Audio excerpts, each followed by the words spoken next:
Yes, I'm just uploading us to YouTube, and hopefully it's not going to reverb back at me because I'm not touching anything and we are definitely live. So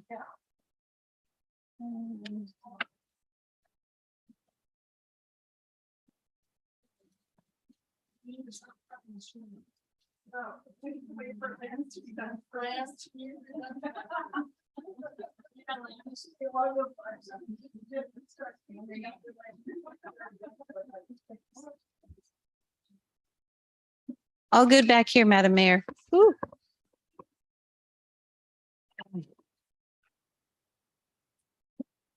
I'll call the special assembly meeting for June 27th to order. Madam, excuse me, Ms. Blaszewski, would you do our land acknowledgement, please? Yes, Madam Mayor, thank you. We would like to acknowledge, that the city and borough of Juneau is on Tlingit land and wish to honor the indigenous people of this land. For more than 10,000 years, Alaska Native people have been and continue to be integral to the well-being of our community. We are grateful to be in this place, a part of this community, and to honor the culture, traditions, and resilience of the Tlingit people. Onokchish. That's very loud. Thank you, Ms. Blaszewski. Apparently, we've had some work done to the mic, so everybody be prepared. Madam Clerk, will you call roll, please? Thank you, Madam Mayor. Mr. Bryson. Ms. Hale. Here. Ms. Hughes Candies. Not present. Mr. Smith. Here. Ms. Treem. Here. Ms. Wall. Present. Walahidak. Here. Ms. Gladaszewski. Here. And Mayor Weldon. Here. A quorum is present.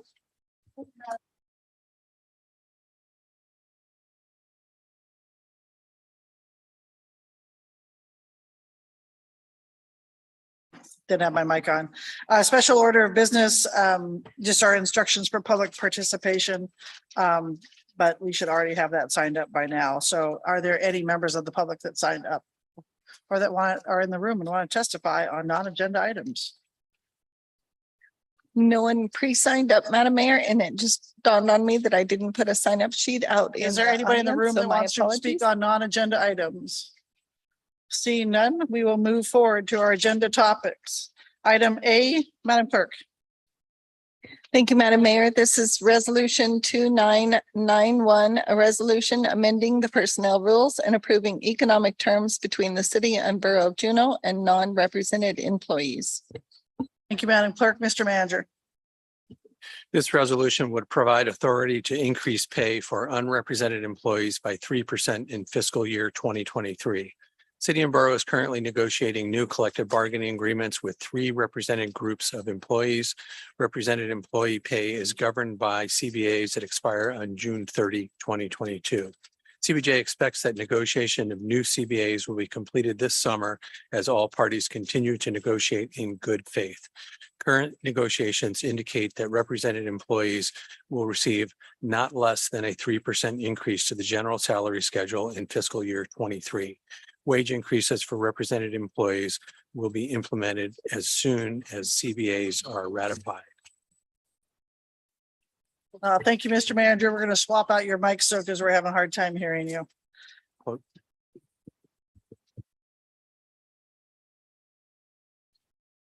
CBJ has numerous unrepresented employees accounting for about 40% of the workforce, including department directors, many supervisors, and many employees in planning, permitting, parks and rec, human resources, and law.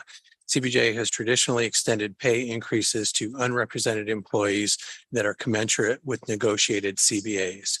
Although CBA negotiations remain incomplete, in order to stay competitive for recruitment and retention of unrepresented employees, CBJ must move forward with a pay increase for unrepresented employees. The effective date in this resolution corresponds with the first pay period in fiscal year 23. It is likely that an additional salary adjustment for unrepresented employees will be necessary once the negotiation of CBAs are complete. I recommend you adopt this resolution. Thank you, Mr. Manager. Is there any member of the public in the room that wishes to speak to this resolution? Seeing none, we'll bring it back to the assembly. Ms. Glaszewski. Thank you, Madam Mayor. I would move resolution 2991 and ask for unanimous consent. Any objection? Seeing none, that resolution is passed. Item B, Madam Clerk.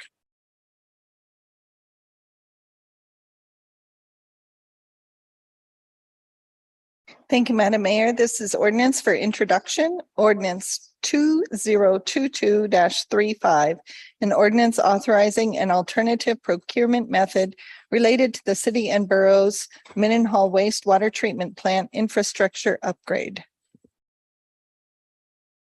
Thank you, Madam Clerk. Mr. Manager. Charter 9.14 requires alternative procurement methods for public improvements to be approved by ordinance by the Assembly. This ordinance approves an alternative procurement for the supervisory control and data acquisition, or SCADA project at the Mendenhall wastewater treatment plant. Procurement method proposed is construction manager at risk, a methodology where a contractor is selected based on qualifications and is involved in design. CMAR is an industry standard for highly complex projects. SCADA is the complex brain of the treatment plant.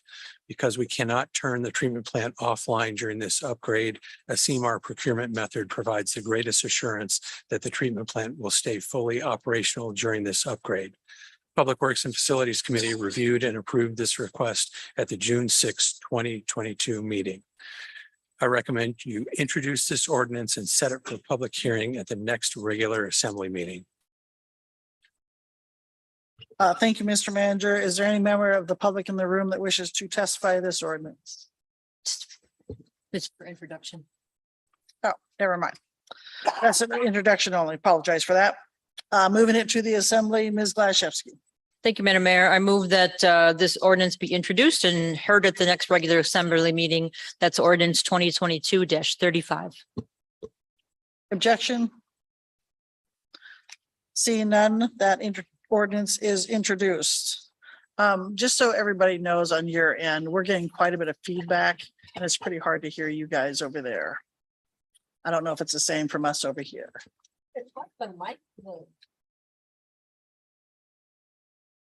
So anyway, just be aware of that. I don't think it's just Mr. Watts, because Madam Clerk, you're just the same way.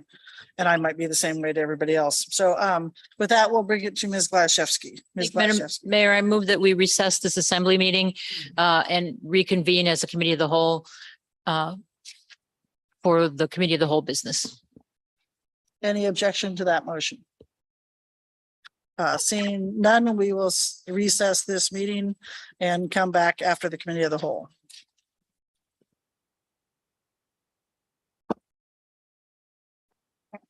Do you need a time?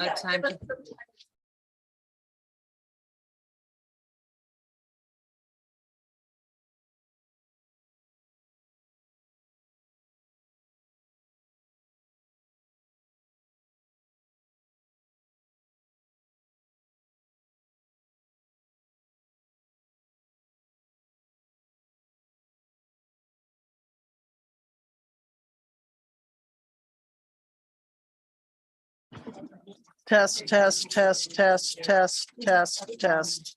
Hello, Madam Clerk. Yes.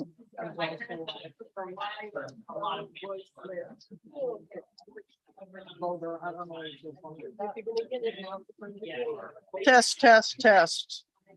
Can't hear it through the speaker.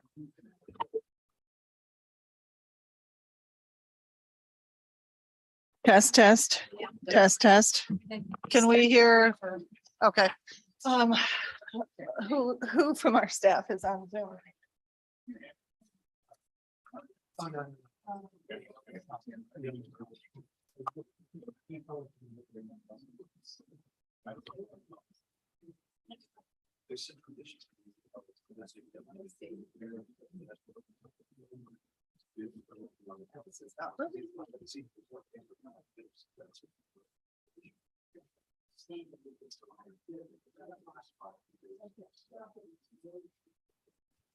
Mr. Rogers, if you can actually hear us appropriately on Zoom, can you raise your virtual hand, please?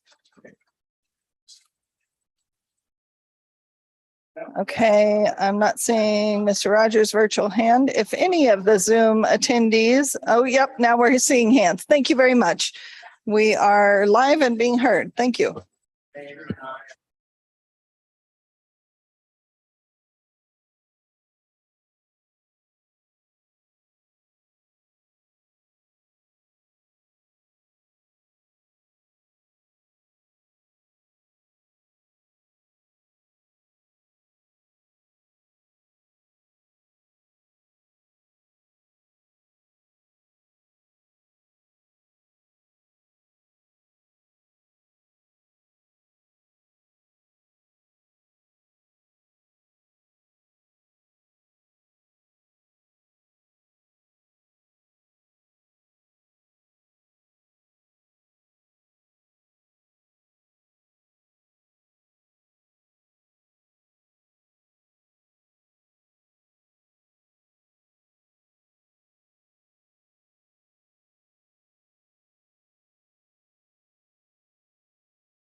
Okay, we're going to call the Committee of the Whole of June 27th to order, and clerk will note the roll. Everyone's here, but Ms. Hughes Scandies.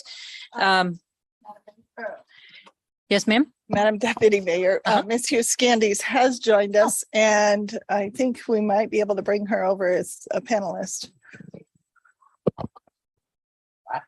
Please bring her over.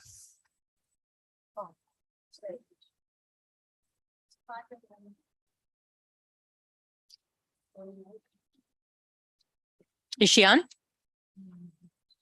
You guys can see it, I can't. All I see is a spreadsheet. Raise your hand.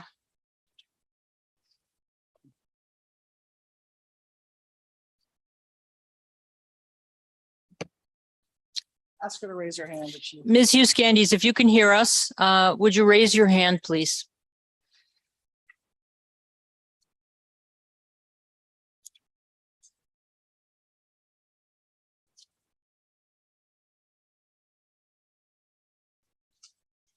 She's over. Okay, great. Now, Ms. Hughes Scandies, can you hear us?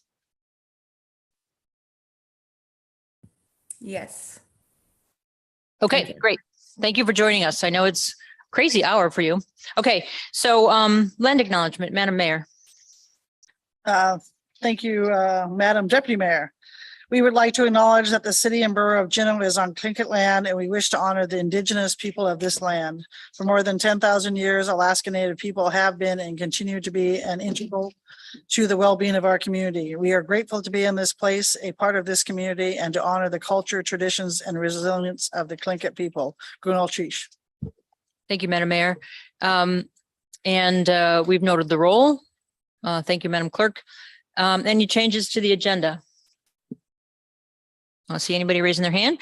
Approval of minutes, April 11th, Committee of the Whole minutes. Are there any changes to those minutes?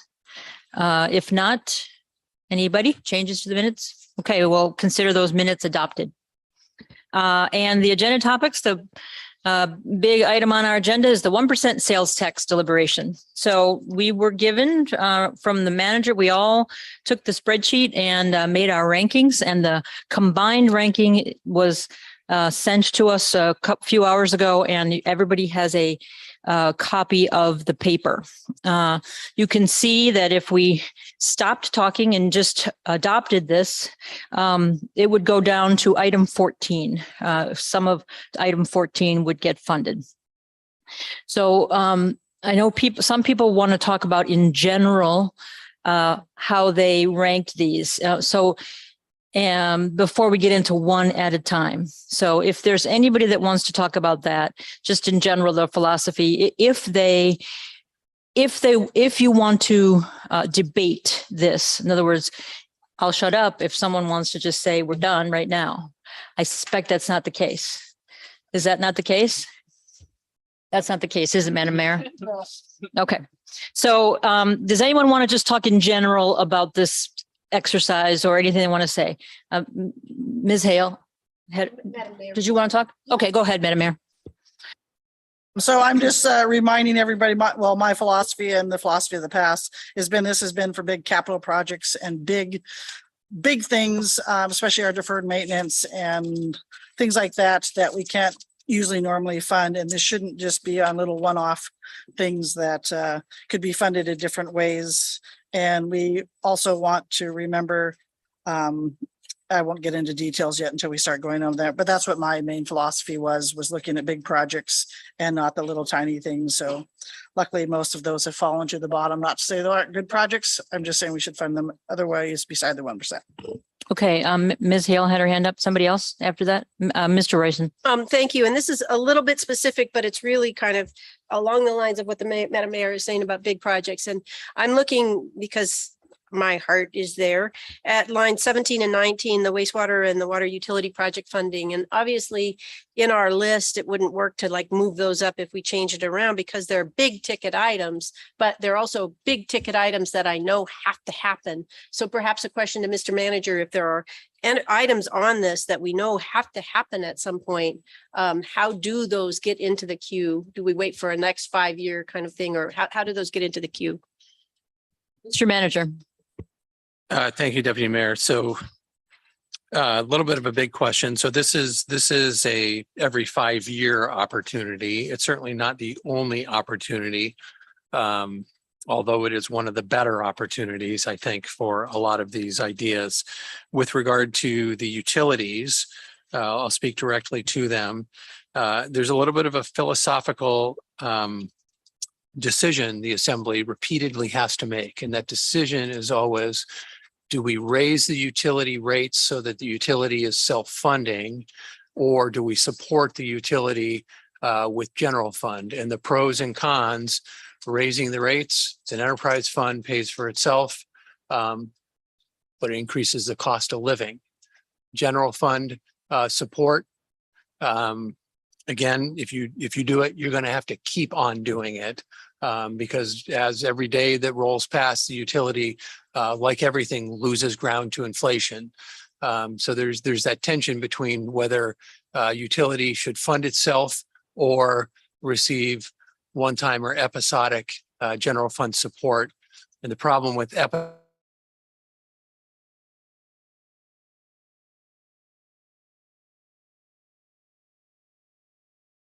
some kind of rate shock, because we'll have lost ground to inflation, if that makes sense.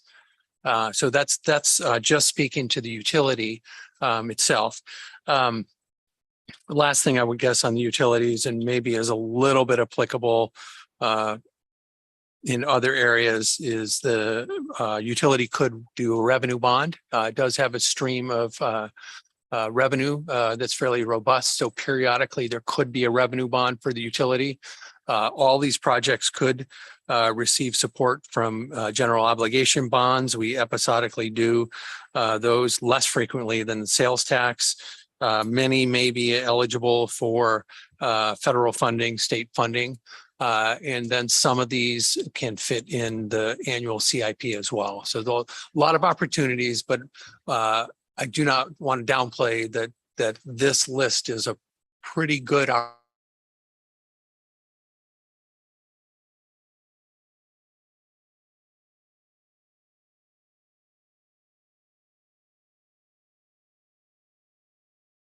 and I thought we answered the utility question when we did a 4% increase with 2% and 2% and 2%, because that was supposed to help make the water, wastewater programs of our city sustainable. So that's why I'm a little confused, because we increased the rates at what I thought was a high enough rate that we wouldn't have to dump money in from other areas. Did that 4% and then 2% and 2%, the 5 years that we increased, that doesn't cover any of the needed upgrades? Mr. Watt. Deputy Mayor, thank you.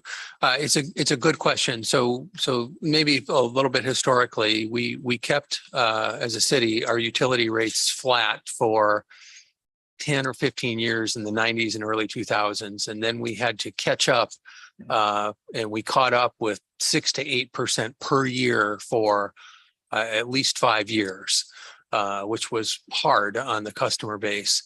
Since that time, we've had more modest inflationary increases, and Assemblymember Brightson is correct about those increases. We have 2 more years where by ordinance, the Assembly has already authorized 2 more 2% increases to each of the utilities.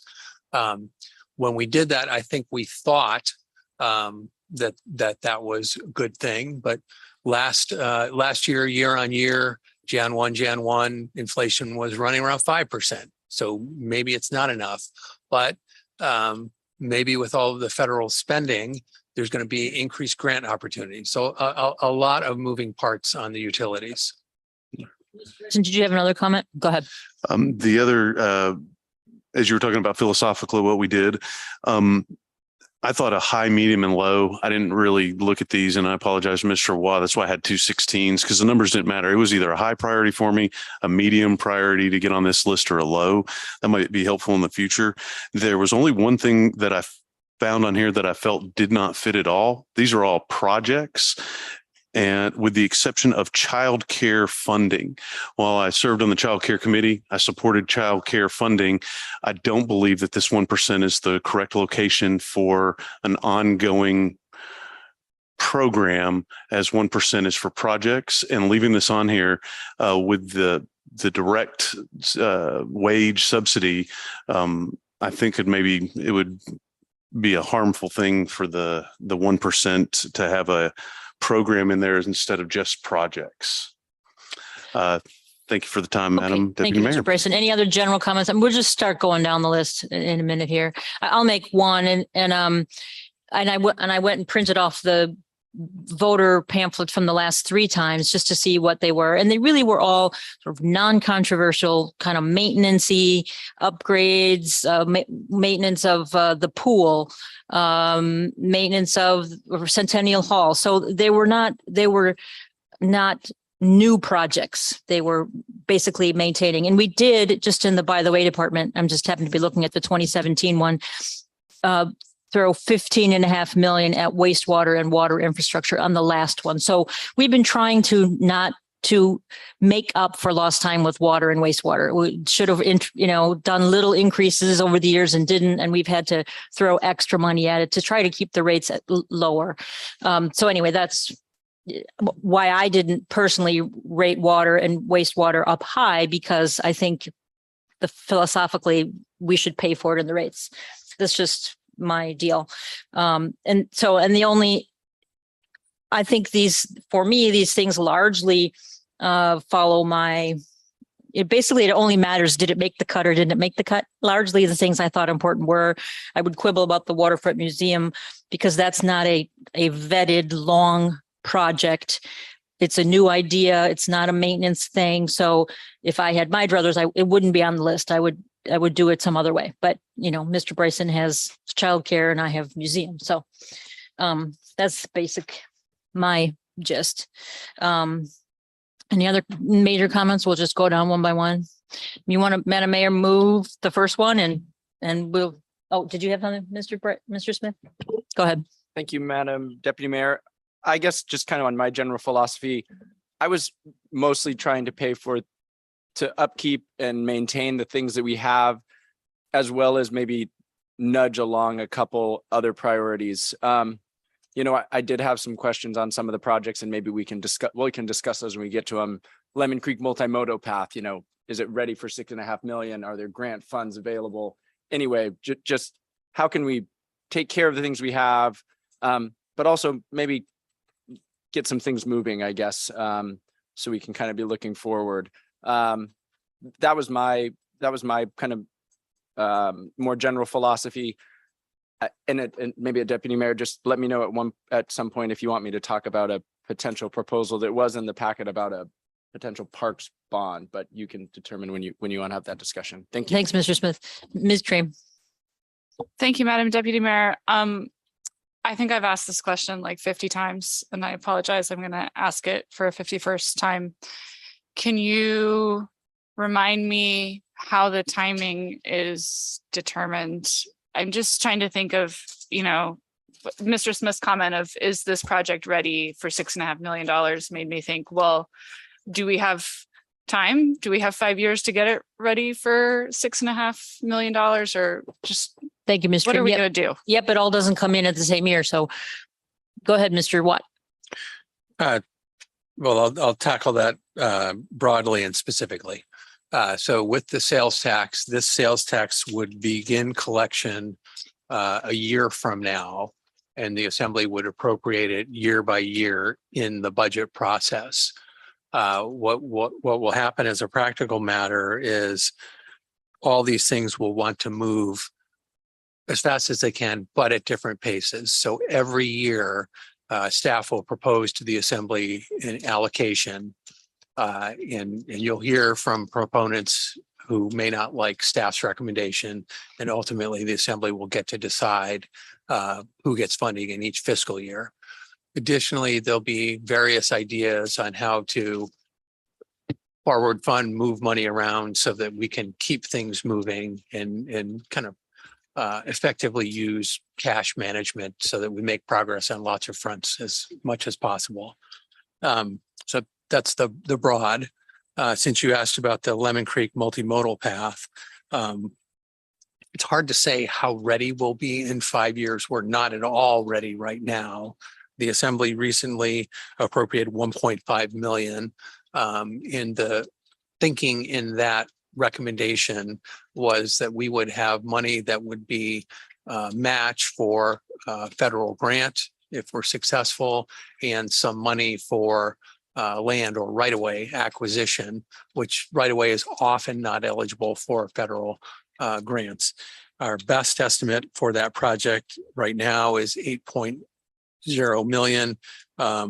I would say we have a low level of confidence in that estimate. We have not done preliminary design or estimating work.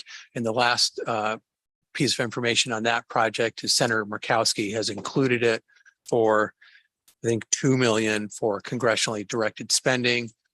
Remains to be seen whether that 2 million survives or not. But I think that project is a good project that could be eligible for a grant program as a non-motorized corridor.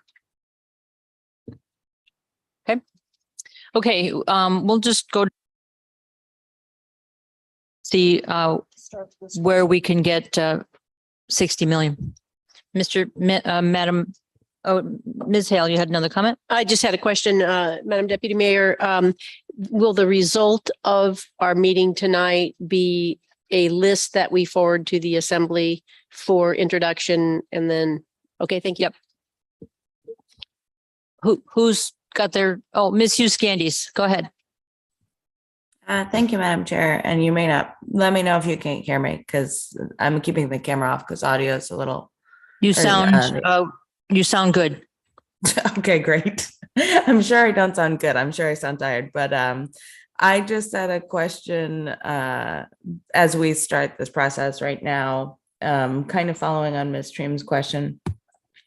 As we go down the list, you said, let's see how far before we get $60 million.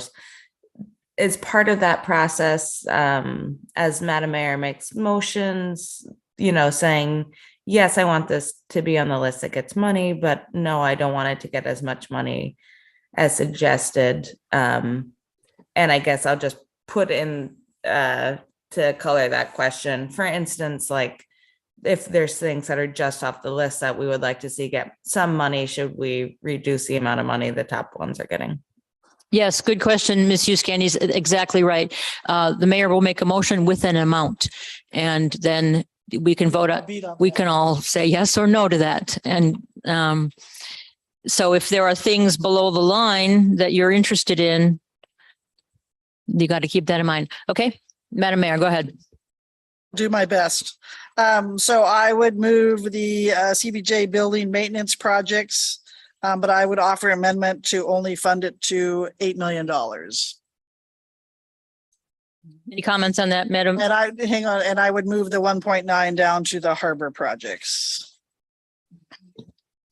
So your motion is to make the building maintenance to 8 million and put in the row 15, 1.9.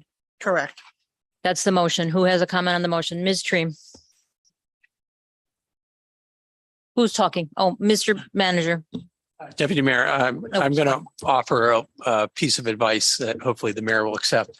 I'm going to suggest that you make motions on the line you're on, and then let the money fall logically. And then when you get to those other things, work on it. Otherwise, you're going to have, you're moving A and B together, and you're going to get in these I like B but not A discussions. Do you want to amend your motion or I would not? like to amend my amendment. I would amend my amendment to just say, do building maintenance at 8 million. Anybody have a objection? Ms. Treem. Thank you, Madam Deputy Mayor. I would prefer to keep it at 9.9. I think we're going to need it. I would also object for the same reason Ms. Treem did. Mr. Bryson. I'd like to offer an amendment to split the hair and make it $9 million as an amendment. Split the difference. Okay, so the amendment is make to 9 million. Ms. Wall. I'm going to object. I like the mayor's first number. Are you ready for voting on 9? Anyone have a comment on 9? On Mr. Bryson's motion to 9. Madam Clerk.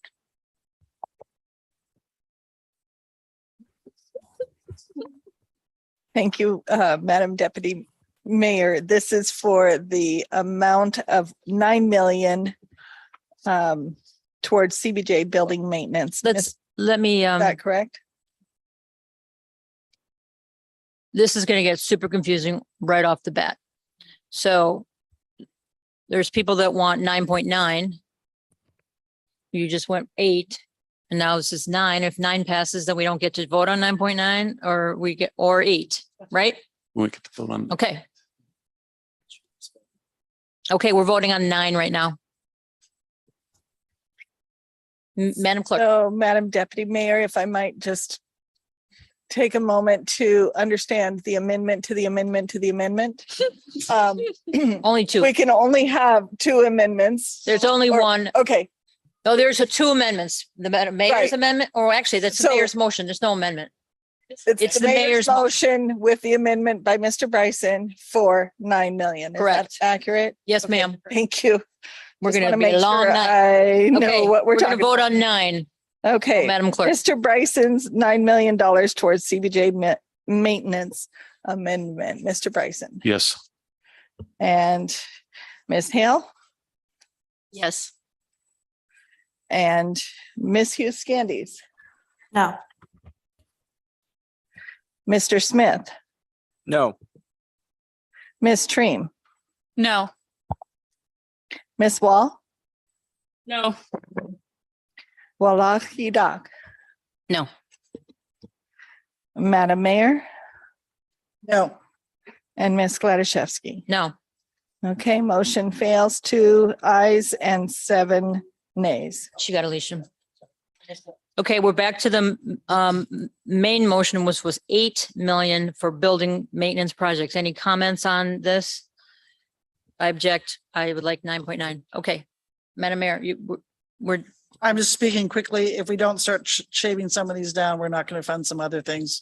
So that's the only reason I'm doing it. Madam Clerk.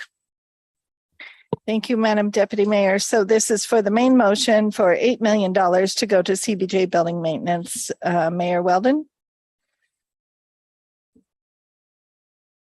I was shocked that you called me first. Yes. You're the maker of the motion, Madam Mayor. So yes, okay. Walahida. No. Excuse me, Ms. Wall, Yes. Ms. Treem, No. Mr. Smith, Yes. Ms. Hughes Candies, No. Ms. Hale, Yes. Mr. Bryson, Yes. and Ms. Gladysevsky. No. Okay, motion fails, 4 yeas, 5 nays.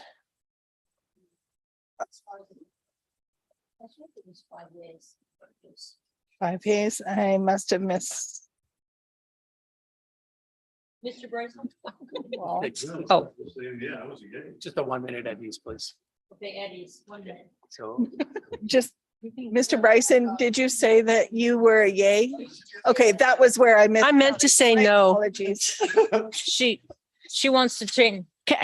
Is it possible parliamentary wise to change my vote? Because I did not mean to say yes. I got confused. Yes, I mean, would somebody object? Madam Chair, would you mind if we just do it over? I would Take not the mind vote? since it was all confusing. Let's try it again. Okay, thank you. We're gonna, can we do that? What do we call that? We're, Mr. Clarification and Mr. Palmer, you have the right words. I don't. Any objection to rescinding the last vote on that motion? Thank you very much for your indulgence. Okay, we rescinded it, so we're gonna, Madam Clerk. So this is Mayor Weldon's main motion for $8 million to go to CBJ building maintenance. And Madam Mayor. Yes. Okay. Let me start at the top of my list, Mr. Bryson, to make sure Yes. this is correct. Thank you. Ms. Hill Oh, and Ms. Hughes Candies, No. Mr. Smith, Yes. Ms. Treem, No. Ms. Wall, Yes. Wallahi Doc, No. and Deputy Mayor Gladysevsky. No.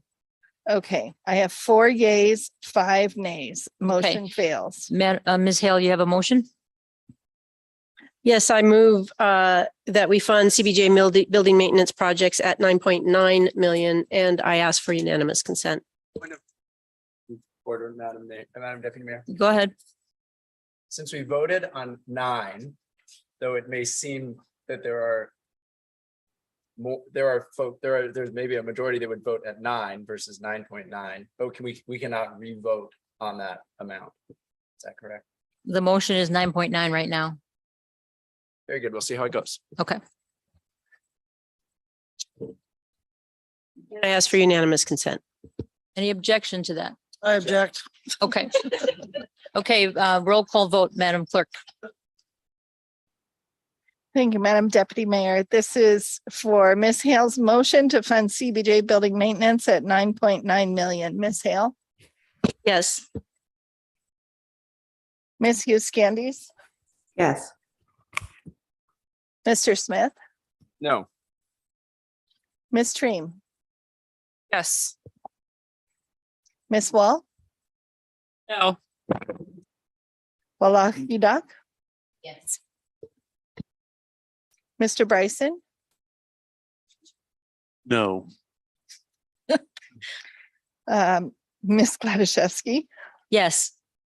and Mayor Weldon. No. Motion carries 5 yeas, 4 nays. Okay, item number 2. Madam Mayor, Well, this is really going to get tricky. I would move the Affordable Housing Fund at $0. And here's my reasoning behind it before everybody freaks out. We've already given $5 million to it. And if we give that $3 million to Gaston Avenue widening turnaround, going against what Mr. Manager recommended. So far, a unit that had how many units? I just saw that. We've had to have had several at 8plex, possible 72 unit housing have all been affected by this. We could do more power in that 3 million going to that Gaston Avenue widening than we ever could if having it in the housing fund. So that's my motion. Ms. Dream. Object. Anybody else? Mr. Smith, Thank you. Just on the Gaston Avenue, we're talking about the Affordable Housing Fund motion. right, and that, but information on the Gaston Avenue would impact how I vote on that. Page 28 of Yes, 53. very good. Yes, I've read the packet. I just wanted to ask the manager. I mean, just because if we do this, it doesn't mean those projects are happening. Is that correct? I mean, Mr. Smith, this money may not go to let's talk about Gastineau Avenue when we get to Gastineau Avenue. This is not a joint motion. It's just 0 for affordable housing. The mayor gave a reasoning, but it may or may not make it down there, So if you would indulge me, please. More comments on this. I'll just say I object. Affordable housing is our number 1 priority. It's true. There's not an identified thing for it, but the purpose of the Affordable Housing Fund is to be there when good projects come, and we need to put money in that fund. So that's why anything about housing rated higher for me. Anybody else? Madam Clerk, roll call, please. Madam Deputy Mayor, I guess I'll have to speak up because my hand's up, but I get that you may not see it. Yeah, all I see is the spreadsheet. So you Okay, can take I'll the just- spreadsheet I'll away just- from me. Why don't you take the spreadsheet away so that, I can also just say your Okay, go name ahead. or ask. Go ahead. to Go ahead. speak when we get to the end of everyone else speaking. Oh,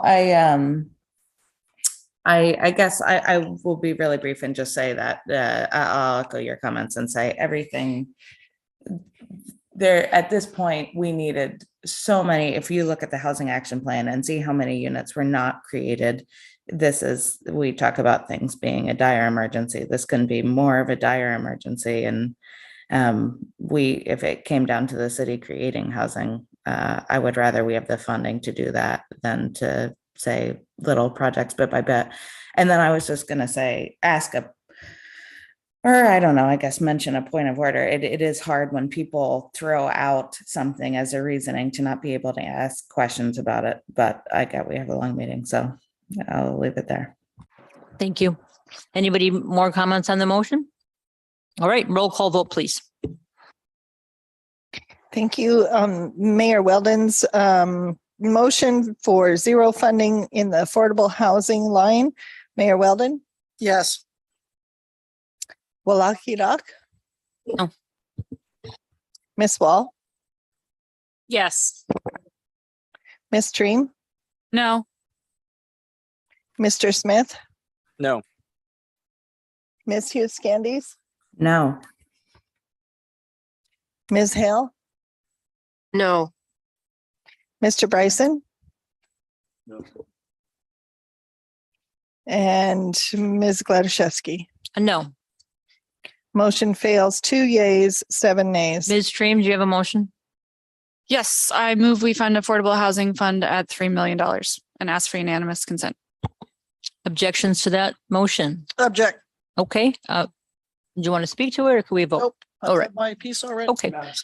Yes, ma'am. What was- Yes, sir. What was the amount? 3 million. Thank you. You good? Ms. McEwen. Thank you, Madam Deputy Manager. For Ms. Treems, $3 million towards the Affordable Housing Fund. Ms. Treem, Yes. Ms. Wall, Yes. Walakidach, Yes. Mr. Bryson, Yes. Ms. Hale, Yes. Ms. Hughes Candies, Yes. Mr. Smith, Yes. Mayor Weldon, No, Ms. Gladysevsky. Yes. And that motion carries 8 yeas, 1 nay. Okay, item 3, childcare funding. Madam Mayor. all right. Apologize to everybody already. I struggled with this one because I'm a strong supporter of childcare, so I split the difference. I would fund childcare funding for 2.5 million. And my reasoning is we've already said that we were setting aside a 0.1 mil, which is about 500,000, the marijuana tax, which is about 300,000. So already we're doing $800,000. So if my math is correct, which it could be wrong, it would give this an extra $500,000 a year. Comments on the motion or objections to the motion? Ms. Treem. Thank you, Madam Deputy Mayor. I appreciate the extra funding that Mayor Weldon mentioned, but I think behind housing, this is probably our number 2 most important issue that we need to address. So I'd like to keep the number as it is. Madam Deputy Mayor, I go had a ahead. hard time hearing the mayor's number. The mayor's number is 2.5. She cut it in half, 2.5. Thank you. Do you have a comment or you're good? I'll take the unmuted moment just to say I struggled with this one as well. I appreciate Mr. Bryson's comment that this is not normally where this goes, and even so, I guess I'll say for me that when I look at what are some of our problems as a community that really stop us from growing or create a whole bunch of other problems, it really is housing and childcare. And so while it's a little bit unconventional, I agree. I think this is our number 2. Mr. Bryson. Thank you, Madam Deputy Mayor. So I appreciate the mayor's motion because I was not in favor of putting childcare funding on this list, but I could support it at $2.5 million because it does move some of the city's problems forward. So I would support the $2.5 million motion. Thank you, Madam Deputy Mayor. Thank you, Mr. Bryson. Ms. Hale, you look like you are puzzled. Do you have a question? What I'm struggling with is that this is being recognized nationally and even at the state level. And we're out in front with the funding that we have been proposing, and that's really good. We have to collect this money via sales tax first, and then we can appropriate it for childcare. So I'm in favor of the mayor's motion. I agree with Ms. Treem that this is an incredibly high priority for all of Juneau, but lots of things are, and this is being recognized nationally as something that we have to do something about. Thank you. Okay, any more comments? Okay, so just to be clear on the motion, it's to add childcare funding to 2.5 million. Madam Clerk. Madam Deputy Mayor. Ma'am, go ahead. I think process-wise, this might be crazy, but I will move to, if this is reasonable to you, I will move to amend the mayor's motion to the full amount because for my reasoning, I'll say that if that fails, then I'd be happy to support the mayor's motion for the half amount. But if we go the other way, I guess it doesn't make a difference. No, never mind. No, it's good, Ms. Candies. Your motion is appropriate. So if you will keep it on the table, we can do that amendment. Okay, now, so the amendment is to fund it at 5 million. Madam Clerk. 5 million. Okay, so again, childcare, item 3 on the list, 5 million is what we're voting on now. All objects, we can vote on it. Yep. Okay, nobody, we're good. We're going to vote. Okay, Madam Clerk. Thank you, Madam Deputy Mayor. This is for the amendment to the childcare funding in the amount of $5 million. Ms. Hughes Candies, Hi, yes. Mr. Bryson, No. Ms. Hale. No. Mr. Smith, No. Ms. Treem, Yes. Ms. Wall, No. Wallach, Yes. Mayor Weldon. No.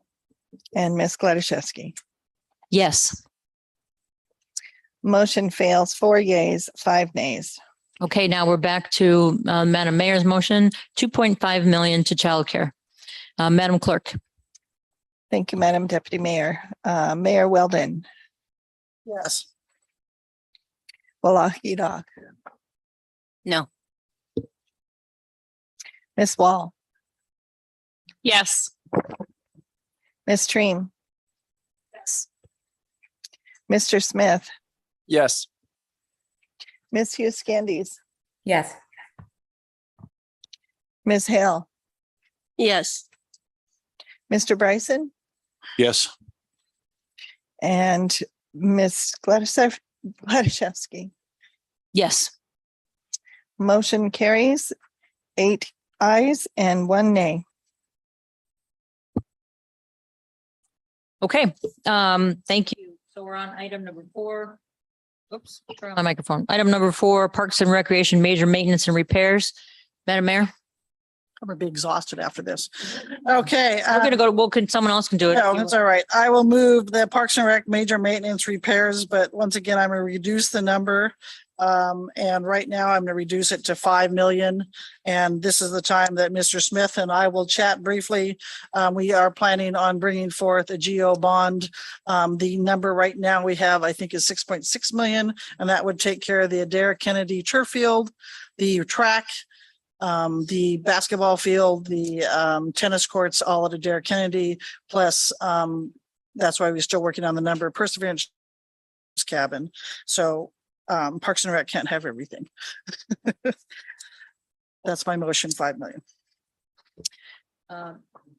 Other comments? Mr. Smith. Thank you, Madam Deputy Mayor. And Madam Mayor, I can hone this out from my read of the Parks and Rec project request. It's 8.75 million. The projects that I had envisioned adding to the GO bond would be about 1.6 from that list. Looking at Mr. Schaaf right now to confirm that.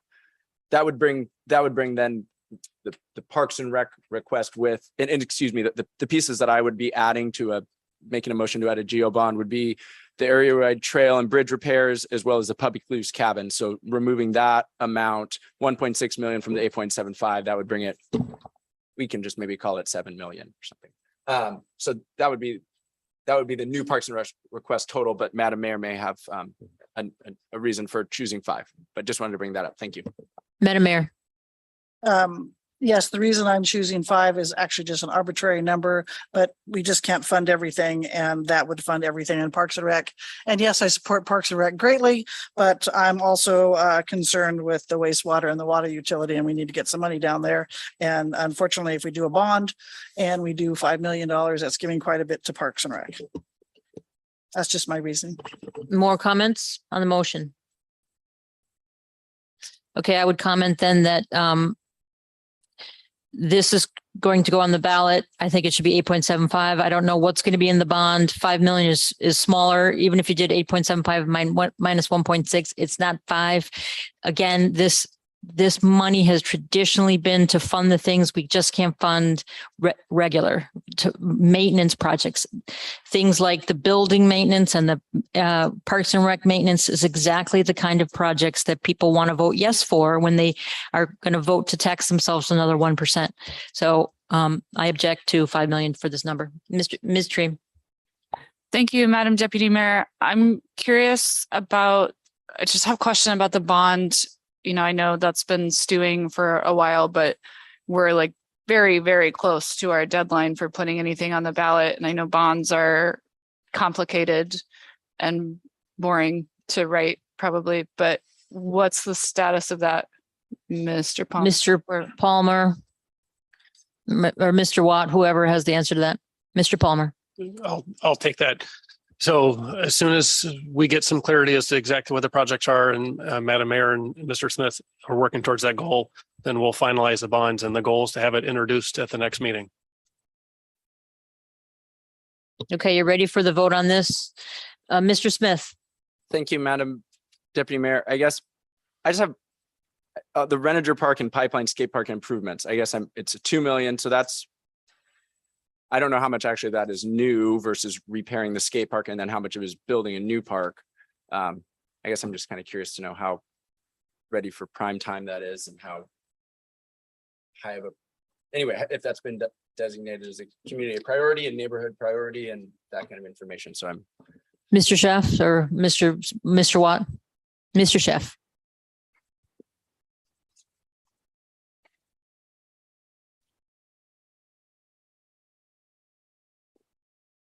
Thank you, Madam Chair. And Mr. Smith's question is very good. So the Assembly previously this year allocated appropriated funding for design and public process to create the conceptual master plan for Reninger Park. We recognize that that area of town is, now that Lemon Creek has additional recreation infrastructure on the way, that area of town is the least served area of Juneau. And so the as the manager said earlier, 5 years from now, we will be within that time frame looking for funding to construct and build out that conceptual master plan that has already been funded for design.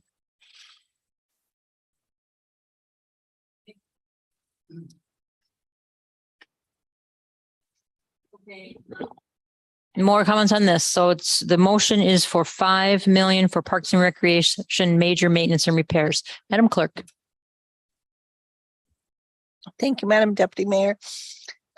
This is Mayor Weldon's motion for 5 million towards Parks and Recreation major maintenance repairs. Madam Mayor. Yes. Mr. Bryson, Yes. Ms. Hale, Yes. Ms. Hughes Candies, No. Mr. Smith, yes. Ms. Treem, No. Ms. Wall, Yes. Balakiak, Yes. and Deputy Mayor Gladchevsky. No. Motion carries 6 yeas, 3 nays. Okay. Madam Mayor.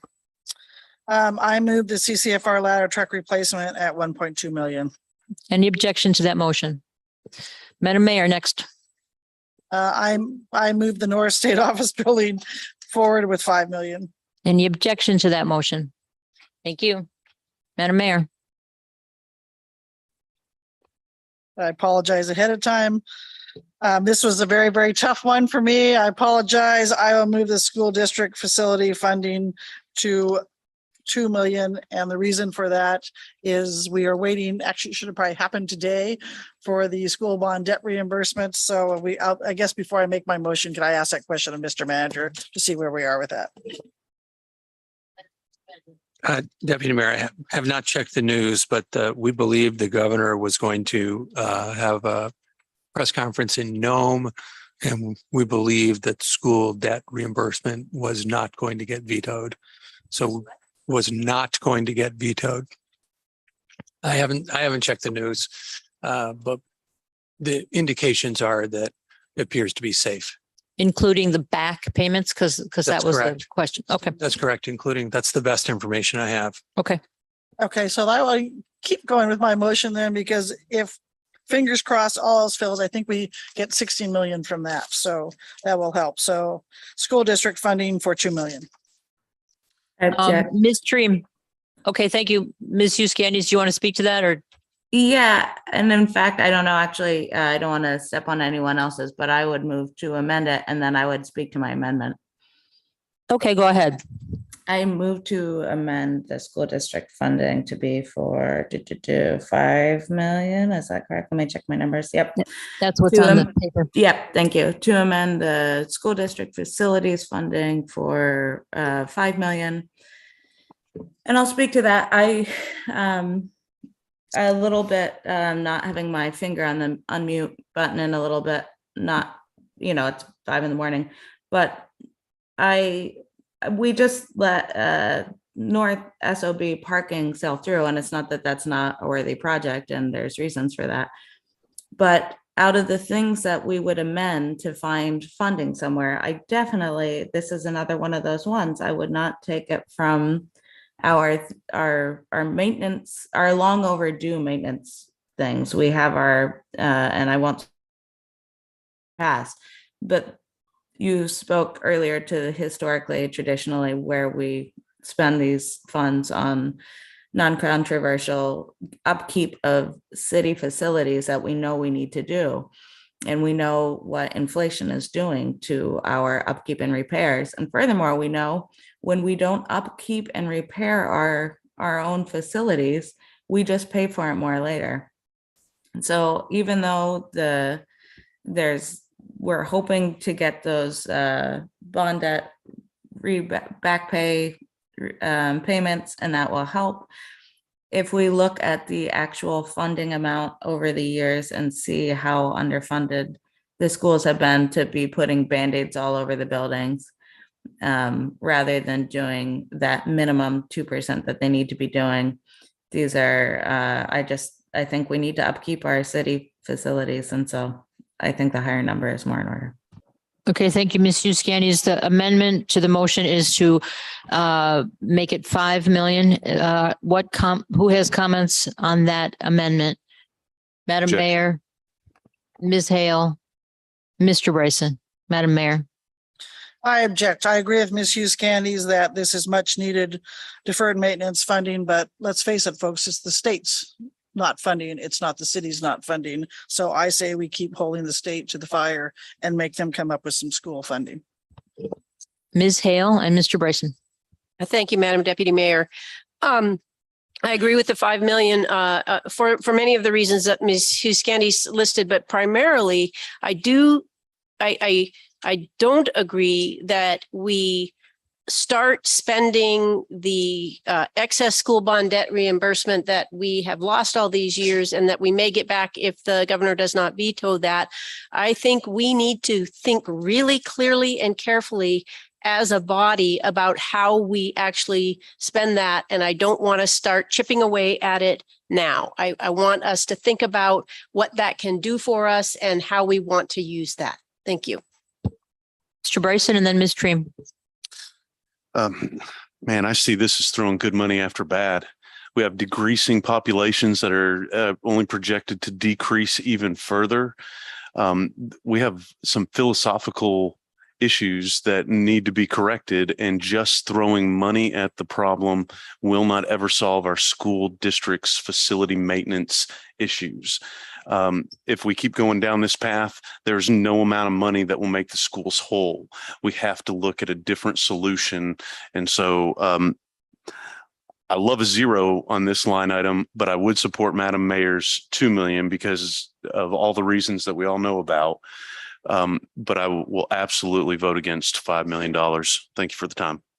Ms. Treem.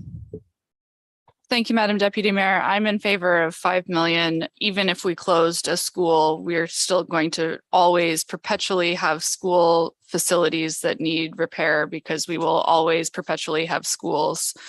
In my opinion, we already spent a good half of what I hope we get in school bond debt reimbursement by passing a budget that had such a large deficit, especially with outstanding contract negotiations. So I think that, we could try to stick it to the state and say we're not going to pay for school maintenance, but the only people who are going to suffer are going to be kids, and we should not do that to them. So I am fully in favor of 5 million. Mr. Smith. Thank you, Madam Deputy Mayor. As chair of the school facilities joint committee that we have, we definitely heard about what is the kind of the industry standard for maintaining facilities. And even at 1 million, we are below that. I hear and understand our frustration that the state is not holding up its end of the bargain to support a system of schools across the state. But I think we need to make this investment. At one point, I had even considered it increasing it by 50%, but I think $1 million will be solid in the sales tax and the 1%. And then we can potentially look at more with the 16, or that might be it. Anyway, I think we need to at least invest this amount, and I think the public would support it. Thank you. Okay, thank you. We're ready for the vote.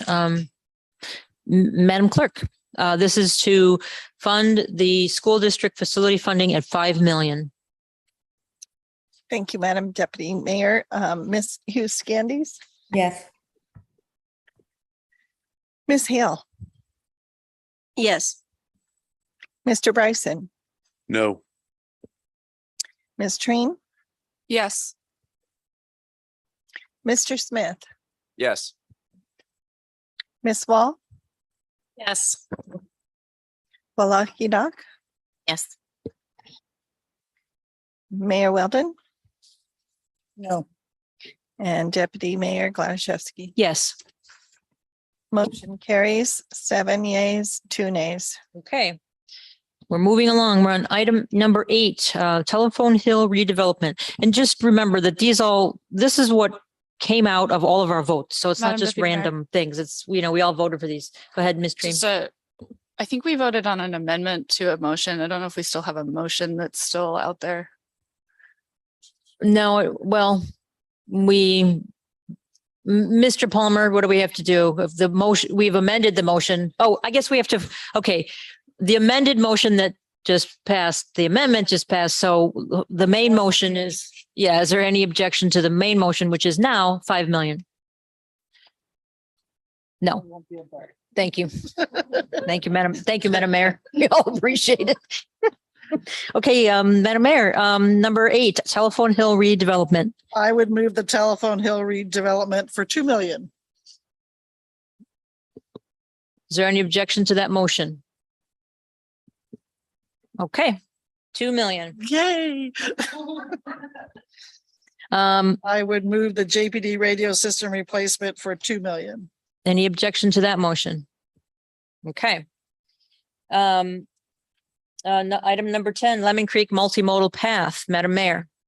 I would like to ask Mr. Watt a question on this one. before Go we ahead. make the motion. So Mr. Watt, you said we still haven't done the design phase. So what startup money would you need? $1 million, $1.5 million beside the 1.5 for design? I'm not moving the whole 6.5 in other words, but what's a good ballpark there? And why is it 6.5 to begin with? I mean, Deputy Mayor, thanks for the question. I think the answer is we already have the startup money. So the 1.5 million that the Assembly appropriated, the 1.5 million that the Assembly already appropriated is sufficient for that planning, design, and beginning that process. The reason 6.5 is on there, it's just the balance of our best estimate, 8 million less 1.5. Madam Mayor. Thank you. And I'm just spitballing this. So I would move the Lemon Creek multimodal path forward for 1.5. That would give them a total of 3 million to get the project off and running. As I know this ranks high, but it doesn't sound like it's ready for the 6.5. Is there any objection to Lemon Creek at 1.5? I object. Go ahead, Ms. Hughes Candies. Thanks, Ms. Gladys. I'm looking at our list, trying to guesstimate how much we've spent and trying to pick a number that people Can might we, go for. Okay, while you're talking, Ms. Hughes Candies, let's go back. We'll go back to the spreadsheet and see what's our total so far. Do we have a total, and can you make it bigger? Always make it bigger for me because I can't see. Running total 35. So there you go. Ms. Hughes Candies, you asked me where we are. It's 30. We're at 35, right? 35.6. What that says? Deputy Mayor, can we just have a minute? I think we can improve the spreadsheet. to make Okay, it hold, 2 minute at ease. 2 minute at ease. Don't go anywhere, please.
Okay, we'll call the committee of the whole meeting back to order.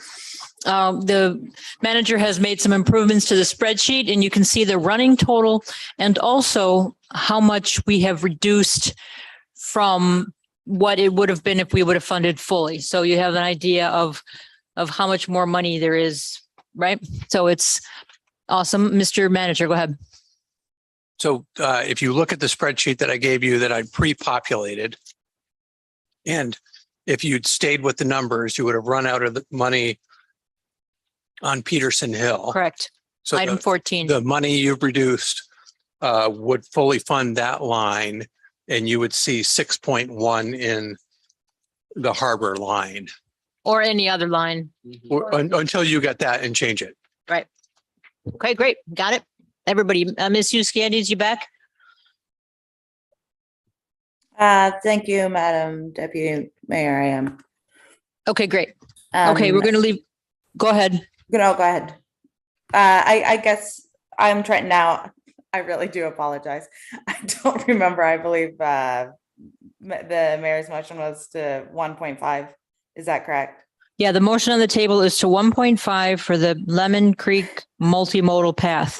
Did you have something I on? guess I'll object, and I'm trying to think. I'm still not sure what my magical number would be, but I'll come up with one while I'm talking. I'll just speak for a moment. We really do have zero design at this point. I've talked with Director Kester about this project a lot, and we've talked about different grants that might be a good fit for it, and really asking where are we and what would next steps be. And I've asked her that many times. So I understand that we have the funds needed for the startup costs, but I guess what I will say is we see where this fell in the rankings, and we do a lot of lip service about how Lemon Creek is a priority. And someone just even said a little bit ago, like, now that Lemon Creek is getting more rec facilities. But at this point, all we've really done is talk about this multimodal path, which at this point is very much a conceptual idea. And I think when we don't put funding in places, that just ensures that we get a design. Looking into my crystal ball, the design says, oh, actually, this project is a $20 million project, or so much more with infrastructure or with inflation and supply chain costs. And so then it's, we find ourselves 3 years from now still with nothing going on in Lemon Creek. That's sort of my worst case scenario. Ms. Hughes Candies, did you want to? I am sorry, this is working towards make a an number. amendment. I'll go ahead and amend it to the full amount, and then I guess I should have let you speak, Madam Chair. Sorry. No, I was just wondering if you were going to give us a number. Sorry. The longer I talked, the more I was not sure what the right number was. I'll just go ahead and amend it to the full number. So 6.5 million. If that fails, we'll see where it goes. Okay. There is objection to the motion, and who wants to speak to that? Ms. Hale. Thank you, Madam Deputy Mayor, and thank you, Ms. Hughes Candies, for your amendment and your thought that went into it. I think for the reasons that have been stated, there's a real potential for grant money for this project. It's on Senator Murkowski's list, and we know there's a big chance one way or the other on that. And we, as you're saying, Ms. Hughes Candies, we are early in, we're not even designing yet. We just have this, we can say multimodal path, and that sounds pretty cool, but we don't even know what it's going to be. So I really support the Madam Mayor's original number. We do want to make up some money for those maintenance type of projects. And this is still, we can't even tell the voters what we're actually trying to do because we don't even have a prelim design. So I will object for that reason. Mr. Bryson, then Madam Mayor. Thank you, Madam Deputy Mayor. I concur with everything that Ms. Hale said. I'm really supportive of this Lemon Creek modal path.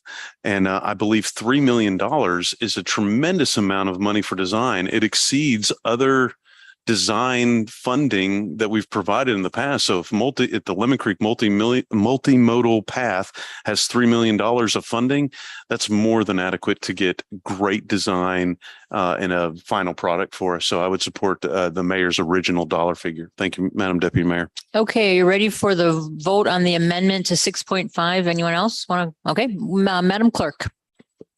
Thank you, Madam Deputy Mayor. So this is for the amendment to fund the Lemon Creek modal path at the amount of $6.5 million. Ms. Hughes Candies, Yes. Mr. Smith, No. Ms. Treem, No. Ms. Wall, Yes.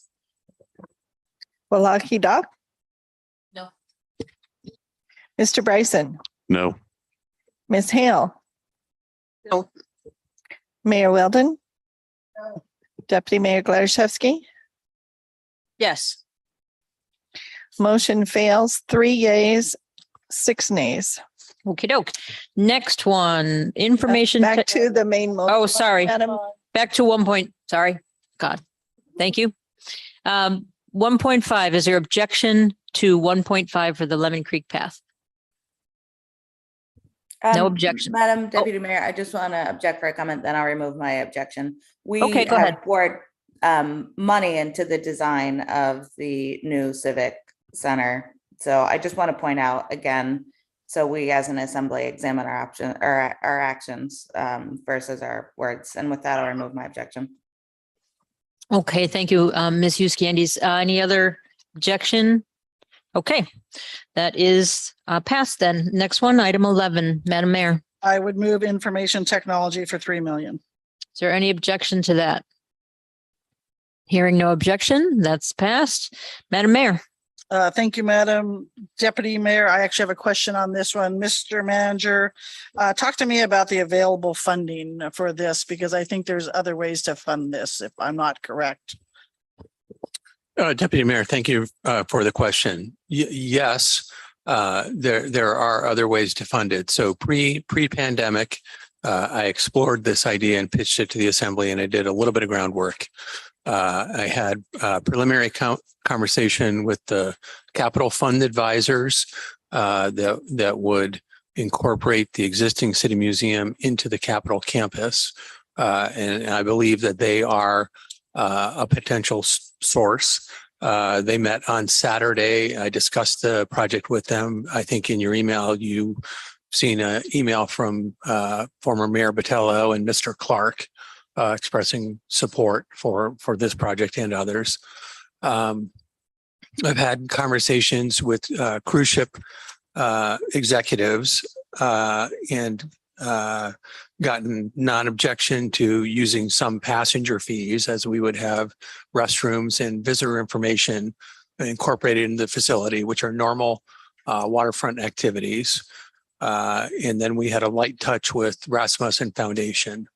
I think this could be a $10 million project, and we might get 2 million in passenger fees, and we might get 2 million out of the fund advisors, and Rasmussen grants are $500,000. So I think we're going to have to work hard.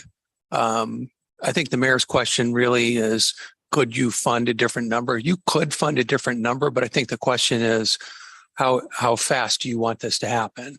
I think we are not going to build a museum without substantial local support.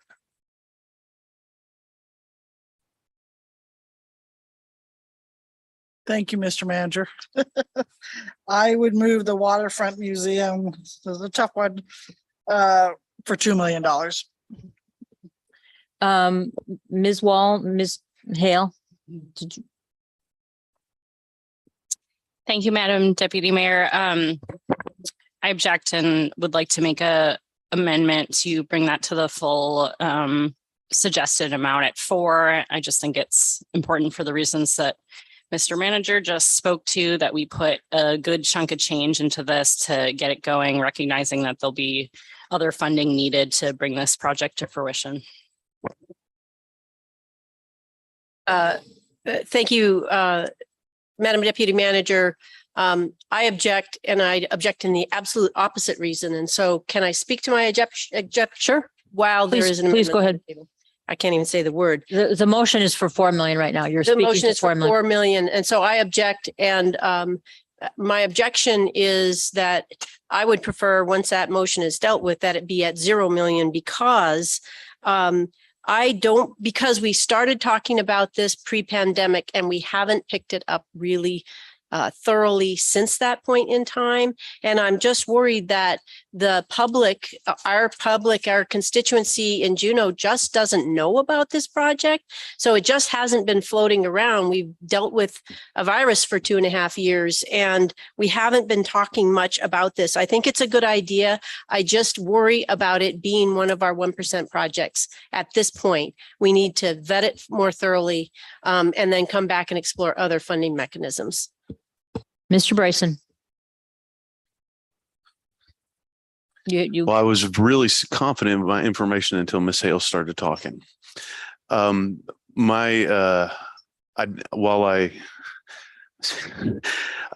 don't think that I could go back down to 0. I was a little bit higher than the mayor. I think that allowing some money into design keeps this project going forward, even though we haven't fully vetted it. I was thinking 3, but now I can land on the 2, because while I don't think that we're all the way there to go ahead and put it, hey, we want to start collecting funds to get this, $2 million allows design to begin and it allows us to get deeper into the project. 0, I think it would really push the project to the bottom of a list. Well, I've got some thinking to do. Thank you for the time. did you want to talk? Ms. Tree. Thank you. What was the mayor's original motion again?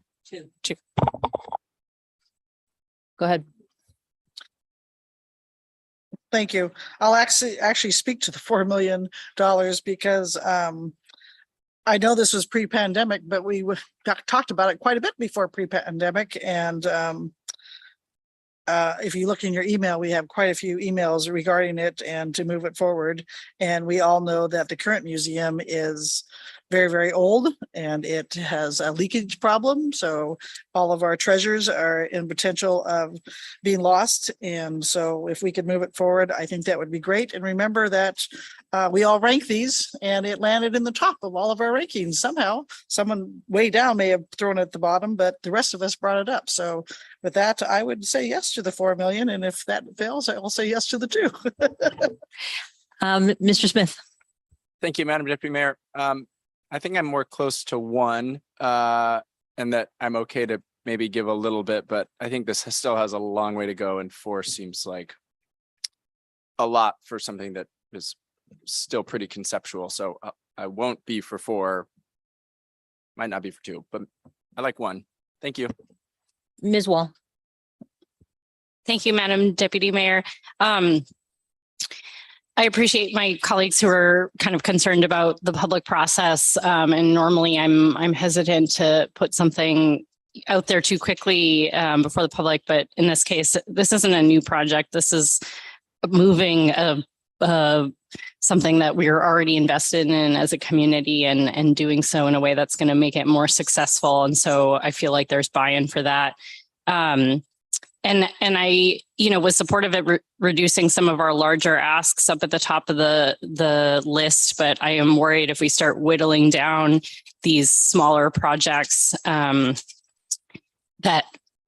the list we put in front of the voters is going to be quite lengthy, and that, we're not going to be able to make meaningful progress on these projects. So I'd rather fill some of these at their full amounts. Thank you. Okay, seeing no one else, I'll wrap up. I'm for 0 for this. This is not a maintenance of anything. This is a brand new building that the public really doesn't know anything about. We talked about it, the 9 of us in this room, building a new building. It's like saying building a new city hall is just like, we don't even have to ask anyone because we already have a city hall. So it's a brand new building. In the last 3 sales tax in the last 3 years, 2017, 20, whatever they are, there was nothing like this on no new building like this. This is a new building and we should sell it to the public, maybe bond for it, but putting it on sales tax, I think is just not the right way to fund it, especially since we've barely talked about it. I mean, broadly. Madam Clerk. This is for 4 million to the Waterfront Museum. Thank you, Madam Deputy Mayor. In favor of that motion for 4 million for Waterfront Museum, Ms. Wall, Yes. Wallahi Doc, No. Ms. Treem, Yes. Mr. Smith, No. Ms. Hughes Scandies. Are you still with us? Yes. Yes, you're still with us. Do you vote yes or no? That was my vote, Madam Clerk. Okay, thank you. Voting yes for Ms. Hughes Scandies. Ms. Hale, No. Mr. Bryson, No. Mayor Weldon, Yes. and Deputy Mayor Gladysevsky. No. Motion fails. 4 yeas, 5 nays. Okay, now we're back to the main motion for 2 million. Is there objection, Madam? Do you want to speak to your? Yes, and I'd like to make an amendment. Okay, go ahead. Yes, I object, and I'd like to amend that to 0, which would result in this being removed from the list. I still hold that we have had very little public process. I think this kind of came onto our radar screen right before the pandemic, and then I just don't think we ever vetted it fully. So I worry about putting a brand new building that a lot of people just don't know anything about on this 1% list. So my amendment is to fund that at 0. Okay, you heard the amendment. And we'll vote. Any more comments? Okay, Madam Clerk. This is to fund it to 0. Thank you. Ms. Hale for 0 funding. Yes. Mr. Bryson, No. Ms. Hughes Scandies, No. Mr. Smith, Yes. Ms. Treem. Ms. Wall. No. Wallahi Doc. No. Mayor Weldon. No. And Deputy Mayor Gladysevsky. Yes. Okay, now we're back to, Fails 3 yeas, 7 nays. thank you. 6. We're back to the main motion for 2 million. Mr. Smith. Thank you, Madam Deputy Mayor. I want to try one. I will move this for $1 million. Thank you. I object. Okay, well, I don't think anyone needs to speak, correct? We can just vote for 1 million. Okay, Madam Clerk. Thank you. Thank you, Madam Deputy Mayor. So amendment number 3 for the museum, Waterfront Museum funding at $1 million. Mr. Smith, Yes. Ms. Hughes Scandies, No. Ms. Hale, Yes. Mr. Bryson, Oh. Ms. Treem, No. Ms. Wall, No. Wallahi Doc. No. Mayor Weldon. And Deputy Mayor Gladysevsky. Yes. Okay, now we're back to the $2 million Fails 3 motion. 6. Madam Clerk, for the 2 million, as soon as you're ready, since I know you got lots of pieces of paper. Is there objection? Yeah, No, I'm not. Barely. I might object. I object. Just vote. Yep. Okay. Thank you, Madam Deputy Mayor. For Mayor Weldon's original motion for $2 million of the Waterfront Museum funding. Mayor Weldon. Yes. Wallahi Doc. Yes. Ms. Wall, Yes. Ms. Stream, Yes. Mr. Smith, No. Ms. Hughes Candies, Yes. Mr. Bryson, Yes. Ms. Hale, No. and Deputy Mayor Gladysevsky. No. Okay, Motion carries 6-3. thank you, Madam Clerk. We ended up at 2. We ended up at 2. Indeed. Okay, street maintenance shop bays, Madam Mayor. I move the street maintenance shop bays for 2 million. Any objection to that motion? Ms. Wall? Thank you, Madam Chair. Just for a question. This is for the manager. You know, this list is starting to get long with lots of kind of smaller items. Do you imagine packaging some of these in terms of writing the ballot? I was just thinking, like, can you include this in building maintenance, or do you think it's reasonable to have a whole lot of projects on the ballot that people are voting on? Mr. Watt?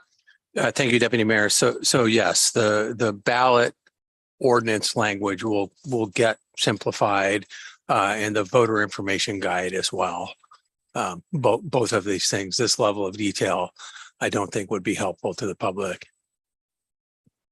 Thank you. I'll remove my objection. Okay, no objection, no other objection. That has passed at 2 million. Madam Mayor, item 14. I'm not sure what to do about this one, but I moved Peterson Hill Development at 1.85 million. And the reason I'm not doing the full amount is we are working on a partnership with that. And I think a partnership would be lovely there. And so we wouldn't have to pay the whole amount. Ms. Hale? I object. I guess for purposes of a statement or question, I think it's been widely observed that our initial Peterson Hill development did not result in affordable housing. And I know we are working on a partnership. I think it's really important that this assembly find out about that before we put more money to it, because we don't want to be in the business of just being developers or developing land without making sure we can do something to make it affordable. So that's my objection, because it didn't work the first time, and I'm not saying it's anybody's fault, but we need to make sure it works. So I would modify the mayor's motion to zero this out. And I'm not saying I'm not in favor of continuing the Peterson Hill development, and I am in favor of continuing the partnership, but we need to know more information about how this is actually going to result in affordable housing before we ask the voters for money. Ms. Stream? Thank you, Madam Deputy Mayor. I'm a little conflicted now because I do agree with a lot with what Ms. Hale said about needing to do it differently. And I think that we can commit to spending money and also commit to doing it differently. But as she mentioned, we haven't figured out how to do that yet. I had originally raised my hand to ask Mr. Watt a question, and now it was a question about this potential partnership, but it just feels so early that now maybe Ms. Hale has convinced me. So never mind. I'm not going to say what I was going to say. Ms. Hughes Candies, you had your hand up. Thank you, Madam Chair. Probably a poor idea. I was going to ask Mr. Watt a question of, a lot of times I'll ask a clarifying question about, what something locks us into. And so for instance, I like the idea of slating money for Peterson Hill development, but I agree with Ms. Hale that it needs to be done differently this time. And it's in the very early stages of a development. So without getting into specifics of where we are, it's really, I guess, what this ties us to. Is it not enough to slate money that way and then maybe have to change how we spend it, how we do it, I guess is the question. Mr. Watt? Thank you, Deputy Mayor. So I think fair that in conversations with a partnership with the Housing Authority early, we don't have details. A little bit, some of my comments earlier, depends how fast we want to move. If money is queued up, it's helpful. But also on all housing issues, you could be putting money into the Affordable Housing Fund now and then using that fund to disperse it later. So your earlier conversation about the Gastineau Avenue project, if you thought that that was going to facilitate denser housing, you might pull the road cost out of the Affordable Housing Fund. If you thought that Peterson Hill was ripe, you might pull money out of the Affordable Housing Fund. So you may prefer designating any of those projects directly. You may prefer looking at this Peterson number and just going right back to the Affordable Housing Fund number and boosting it up and leaving yourselves more flexibility, or neither. I just wanted to say about the housing, it is our highest priority. It doesn't mean if we put money in here, it's toward Peterson Hill. The idea that the way to make affordable housing is to put affordable housing, more money in the Affordable Housing Fund, because what Peterson Hill was just a development, and that's how much it cost. That's how much it cost to put the road in. That's how much the land cost. The subsidization is a different pocket of money. We were just developers and we were making a road and it cost X dollars and the land value is Y dollars. In order to subsidize it to make it quote affordable, that's a different mechanism, as we should put more money in the Affordable Housing Fund. This is just to advance more housing, more land being available. I don't know, that they're just not the same. And I'm for the full amount for this. Again, it's to get more housing on the market and to make it affordable. That's a different pot of money. Mr. Smith. Thank you, Madam Deputy Mayor. 2 questions on this. So reading your memo, it looks like there's up 1.5 from the land, 1.5 million available in the land fund, or could contribute up to 1.5 million. And then there's the CIP, the Peterson Hill CIP has 1.7. So the first question is, can the existing 3.2 move things along? And then I guess I just have a question about the efficiency of $3 million at Peterson Hill compared to $3 million elsewhere. And I don't know if we have those metrics, or anyway, just, is that going to get us more units of housing than 3 million in the Affordable Housing Fund?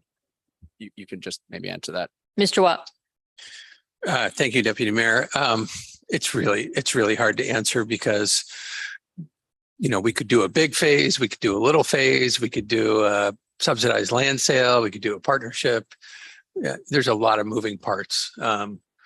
And you don't really know what's going to come out of the public process. The assembly, you're going to get, if we start talking about developing Peterson Hill on any of the many ways, you're going to get staff recommendations.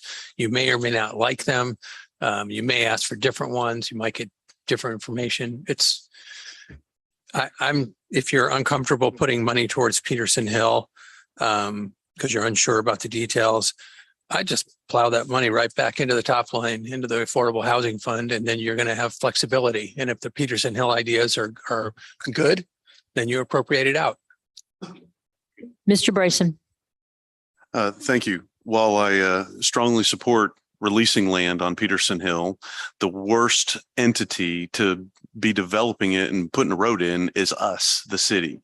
The private development has time and time again pointed out how the city doing that made it very expensive housing. I would support this number being at 0. We can put Peterson Hill up for sale and let the developers develop it. We do not have to be involved in the development of Peterson Hill, and houses can still be built there. If we put $3 million in 2 years, we're going to have $500,000 houses there. If we put 0 money in 2 years, we're going to have $500,000 houses there. We don't need to put this $3 million into it. I'll leave it at that. Thank you very much for the time. Ms. Tree. Thank you, Madam Deputy Mayor. I'm at this point indifferent between putting this in a specific bucket for Peterson Hill or putting the equivalent amount of money back in the Affordable Housing Fund. But I do want to make a comment that we're talking about Peterson Hill development as if we already know what's going to happen, and we don't, because it's our job to decide how phase 2 would work. And we haven't done that yet. And I hope that we get to do that soon. And, you know, we do a lot of things. I'm not blaming anybody for that not having come to us yet, but it doesn't have to be like phase 1. And I would be quite confident that it wouldn't be like phase 1 because nobody here really loves how that turned out. So saying we're going to put money towards it doesn't mean we're going to do the exact same thing we did the first time. But ultimately, at the end of the day, if we just want to throw that back in the Affordable Housing Fund, I think that accomplishes the same goal. Okay, so the motion that we're talking about is 0, correct? Okay, let's vote on 0. Is there objection to 0? Okay, there's objection. Yep. Ms. McEwen. Thank you, Madam Deputy Mayor. Ms. Hale's motion. Sorry, it took me a moment to remember who made the motion in the first place. Ms. Hale. Yes, to 0. Yes, this is for 0 funding in the Peterson Hill line. Mr. Bryson. Yes to 0. Ms. Hughes Scandies. No. Mr. Smith. Yes. Ms. Treen. No. Ms. Wall. No. Wallahi Doc. Mayor Weldon. Yes. And Deputy Mayor Gladysevsky. No. Motion fails, 4 yeas, 5 nays.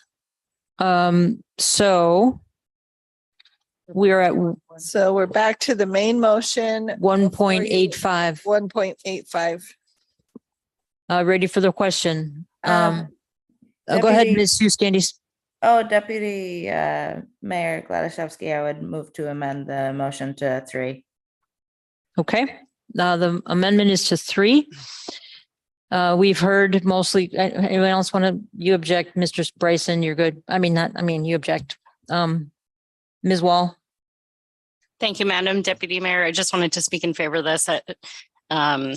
I've already made this comment, but I think as we kind of whittle down these small amounts, it just becomes ineffective. So I'd like to keep it at the full amount. Thank you. Mr. Smith.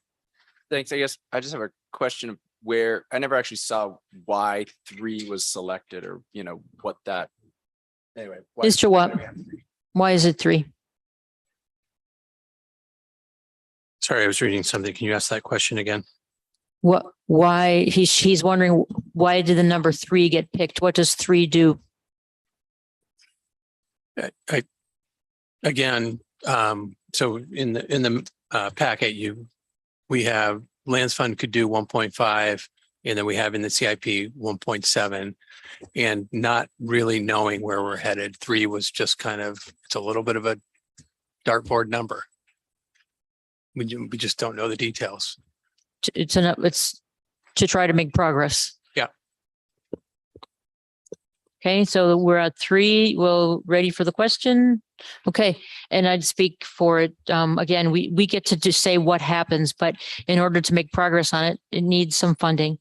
And it's our housing priority. Madam Clerk.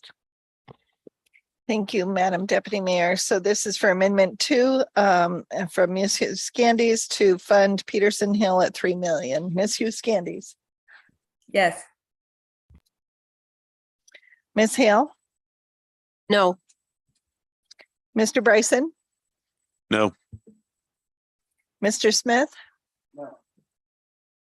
Ms. Treen. Yes. Ms. Wall. Yes.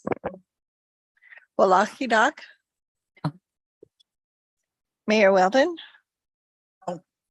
And Deputy Mayor Gladysevsky. Yes. Okay, back. Motion fails 4-5. We're back to the main motion, 1.85. Is there objection? Ms. Hale. I object. Okay, Madam Clerk, roll call, please. Yeah, Thank you, Madam. it's fine. We can vote. Madam Deputy Mayor, for the motion by Mayor Weldon for 1.85 million for Peterson Hill. Mayor Weldon. No. Wallahi.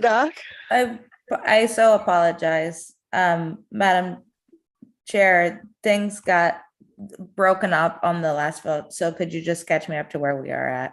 So we're The now motion for the fail amount failed. correct. And now we're voting on the 1.85. Okay, thank you. The motion is on 1.85. Thank you. Okay, Madam Clerk. Thank you, Madam Deputy Mayor. So we were at Mayor Weldon voting no so far and Wallahi. Yes. Okay. Ms. Wall, Yes. Ms. Treem, No. Mr. Smith, Yes. Ms. Hughes Scandies,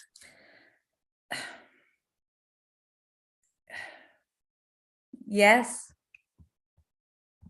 Ms. Hale. No.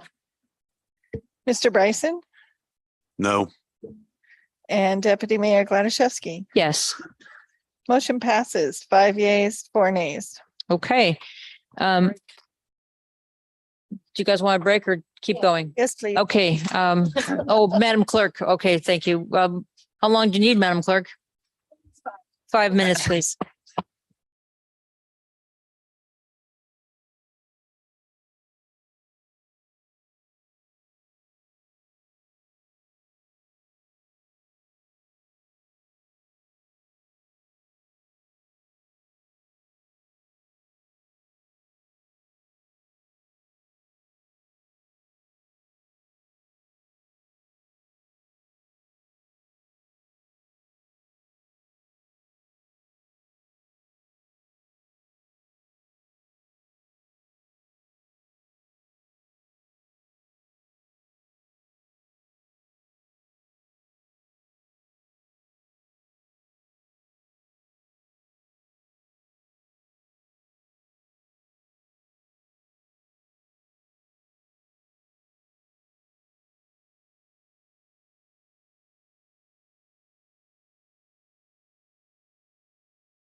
Yes, we are. Okay, we'll call the COW back to order. Ms. Treem? Thank you, Madam Deputy Mayor. I move that we put 1.15 million back in the Affordable Housing Fund, in addition to the number we did earlier. Object. Object also. 1.15 million. That's the balance from the Peterson Hill amount. You want to speak to your motion, Ms. Treem? I think that, it's still important that we put this money towards some kind of housing project, whatever we decide that may be. I think when I ranked this list, a number of these are actually kind of qualify as housing projects, even if they are not directly listed as such. And I'd like that total amount to be focused towards housing, and we can go through that process and decide the best project during the next 5 years that we could use that money for. Madam Mayor go ahead. Thank you, Madam Deputy Mayor. I object, and for the same reason that 1.5, we're almost to the Gaston Avenue widening and turnaround, and that is holding up housing right now. So I would put that 1.5 down there instead of the housing fund. Let's review the spreadsheet. So far, we've quote saved 15 million. If we had funded everything 100%, we would be done right now. But instead we have 15 million, just to keep everybody caught up. Okay, more comments on this motion? Are you ready for the question? Ms. Hale. Thank you. I object because we've just put 5 million into the fund, and now we've added 3 million, or we've added 3 million tonight. So that's $8 million. So I think we were putting in something like $700,000 a year. And I am totally there that we need money for affordable housing, but you can't just throw money at it. You really have to know what you're doing, and that takes time. You really have to, you can't just toss money at it. You've got to have eligible projects. We have lots of really important things.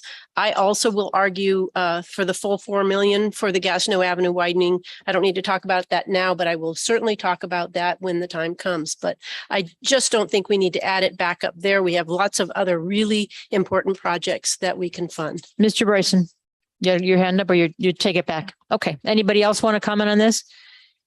Madam Deputy Mayor. Go ahead, Ms. Hughes Candies. Thank you, Madam Chair. I will speak in favor of this. I think that I'm going to keep beating the housing drum, housing being, our top priority. And I don't have my dog-eared housing action plan in front of me, but to a certain extent, from what I understand, yes, you need to throw money at it. Obviously, you vet the projects and you make sure the projects are a good project, but that's exactly what you do. You throw money at it to get the needle to move a little bit. We need units. We need units yesterday. So anything we can do to increase them, I'm in favor of. Any other comments? Mr. Smith? Thank you, Madam Deputy Mayor. I support the Affordable Housing Fund. I think maybe I'm more interested just at this point in looking at some of our other priorities we have here, and then maybe returning to that if we get there. But I think I might vote against it now, not because I don't want to do housing. I also know that 1.15 million is not going to fix housing. So thank you. I'll speak in favor of this. I think we should put as much money as possible in this. It's not simply throwing money. We have a plan. We've created the Affordable Housing Fund. We have a whole procedures that the housing officer went through for years to create. So it's not just random. It's a process that is created. It took them a long time to create it. And what it needs is money. There's always projects to fund, and it goes through a rigorous criteria. So I would support this. Ready?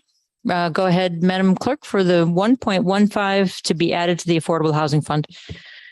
Ms. Stream, Yes. Mr. Smith, No. Ms. Hughes Candies, Yes.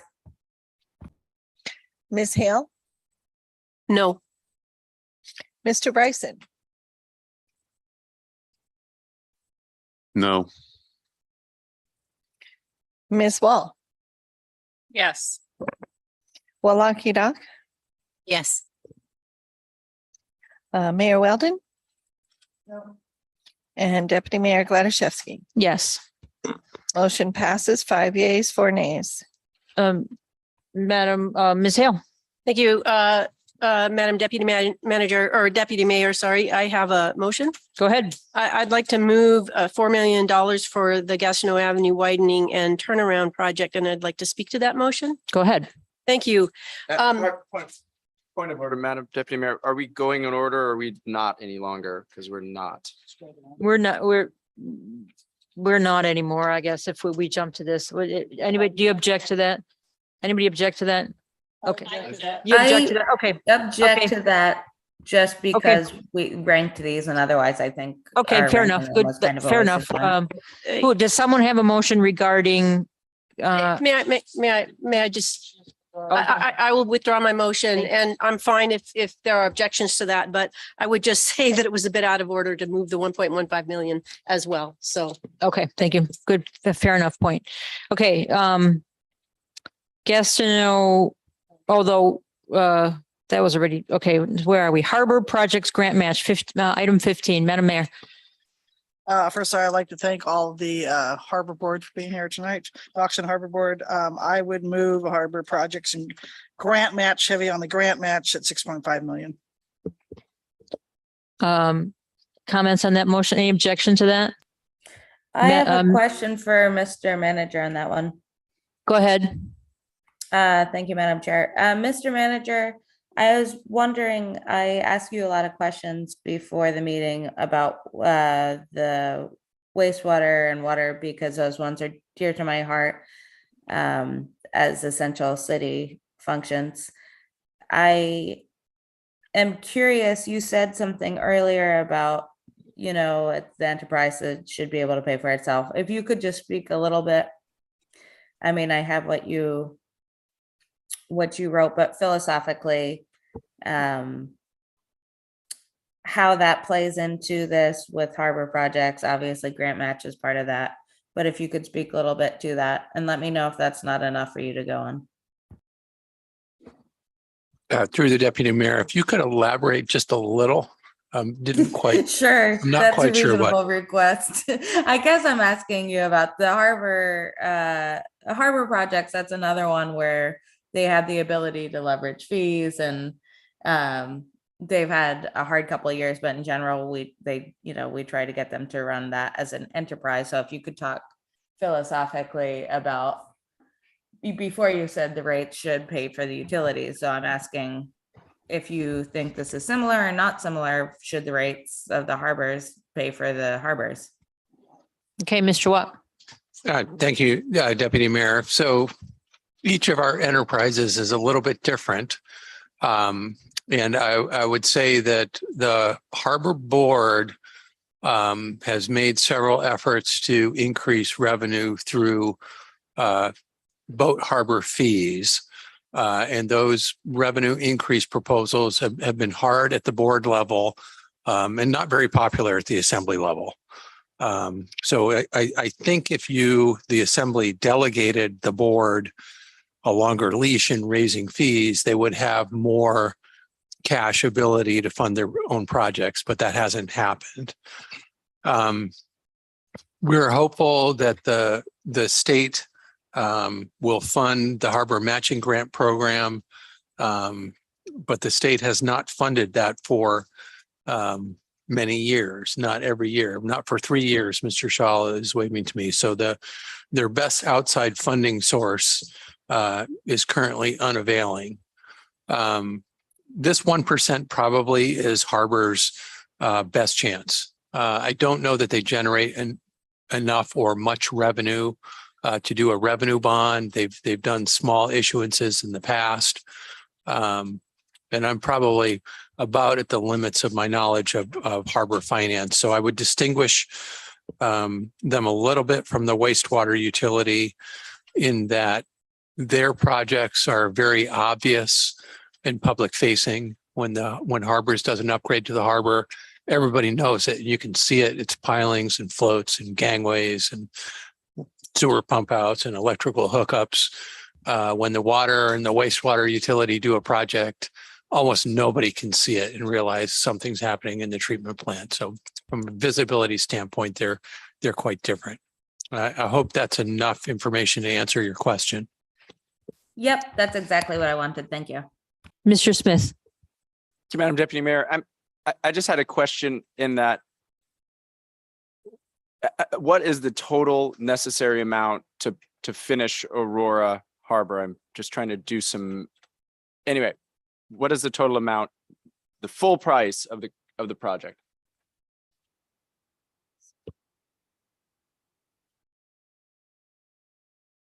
The full price of which project? The Aurora Harbor. Mr. Watt. Thank you, Deputy Mayor. So if you've got your paper packet, packet page 29 of 53, the memo from Mr. Yucatil at the bottom of page 29, the request is 5 million. And then there's a paragraph or more from Mr. Yucatil. We've also got the port engineer, Eric Shaw here, and the Harbor Board Chair, Mr. Etheridge. Mr. Smith has follow-up. Oh, still just looking for what is that total dollar. I'm just looking at this little patchwork of funds down at the bottom, but just trying to see what the total amount needed to finish Aurora Harbor. And I guess. Are you not? 8? Is that right? Excellent. Thank you, Madam Deputy Mayor. In that case, I'm looking at the math at the bottom, and someone can correct me if I'm doing this if I'm doing it wrong. There's 1.5 from the 2017 1% sales tax, 500,000 from the harbor fund balance, and then $2 million from harbor grant. That I know it's in the budget, it's in the governor's hands now. That's 4, but the amount for the sales tax is 5. I'm okay to do 6.5 for harbor grants. I would just like to see some improvement at North Douglas boat launch, because there is a piece of the dock that's not connected to a piling. You can drive off the edge. I mean, it's North Douglas needs some love to make it work, and a lot of people use it. I appreciate the uplands at Douglas Harbor. You guys are the experts, but I would say from the people that I talk to, the boat and North Douglas needs some love, and I'm okay for 6.5, but I would hope some of that makes it to North Douglas to do some work on those docks out there. Thank you. Okay, anybody object to 6.5? Okay, that is adopted. Ms. Hale. Thank you, Madam Deputy Mayor. I would like to move $4 million of gas around and widening it around, and I just do that, please. Can I go ahead? I'll do that with my mic on. How's that? That'd be best. Okay, I'd like to move $4 million for the Gastineau Avenue widening and turnaround. And I would like to speak to that, please. Can I just ask if there's any objection? Is there any objection to that? There is an objection? Okay, Ms. Hale, go ahead. Okay, thank you. Boy, that would have been nice, huh? So I know there's been conversation tonight about how important the Gastineau Avenue widening and turnaround can be for additional housing. And I know there's also been questions about whether that housing might happen up there. I will tell you, as somebody who lived on Carroll Way, which is a staircase at the end of Gastineau Avenue, if you haven't been up there, it is really a tiny, small, substandard street. And if we improve it and create parking there, whether new houses go in there or new apartments go in there or not, those parking spaces will be used. It's very, very common for people who work downtown to park up on Gastineau. So it's so narrow and so substandard that I know that the CCFR is really worried, especially when there's a lot of snow. They tow cars regularly because of the snow. So I would really argue for that 4 million for many reasons. Okay, does anyone else want to say anything? You want to vote? Ready? Ms. Wall. Thank you, Madam Deputy Mayor. I am objecting only because I feel like we've got our list. I'm worried about continuing to add projects, and I know we still have dollars left, but my preference would be that we add those dollars back into some of these projects up above once we have whittled this list down to a certain amount. So I'll be no from here on out. Mr. Bryson. Thank you, Madam Deputy Mayor. I'm going to support this $4 million because I do think that it is a step towards getting additional housing downtown. We've determined that no matter how many times we ask for housing to be developed downtown, it's just too expensive. And until the city does infrastructure and street widening and dumps more money, uses the affordable housing fund appropriately or tax abatement, we need to do more to encourage and help downtown housing. If we wait for it to happen naturally, it obviously isn't going to be developed. So I'm going to support this $4 million here. Thank you. Thank you, Mr. Smith. Thank you, Madam Deputy Mayor. I guess I'd kind of asked it earlier, and that's I lived on Gastineau for 7 years. I know the area down there. I know it's tight. I know people park there. I've heard about some exciting developments. I guess my question is just, is the current layout preventing development now? And I just don't want to get cart in front of the horse. Like, if it's needed to happen to get this 80 unit development, and hopefully I didn't miss it in the memo. Anyway, do we need Mr. Watt it now? Mr. Watt. Thank you, Deputy Mayor.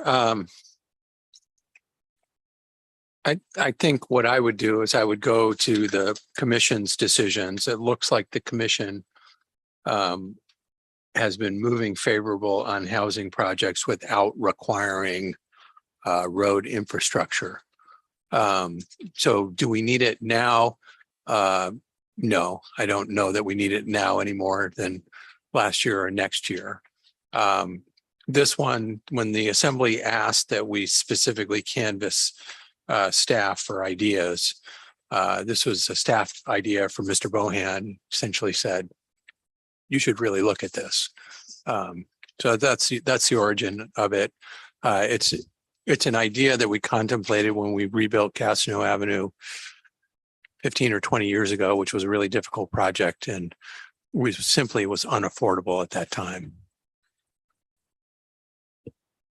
You have more, Mr. Smith? Go ahead. Does an amount that's not $4 million, is that helpful at all? Does it move forward to design or anything like that? Or Mr. Barr, smaller amount did you want to talk? Oh, okay. Sorry. I'm sorry. I thought he wanted to answer your question. Mr. Watt. I think a lesser amount than $4 million puts pressure on the CIP.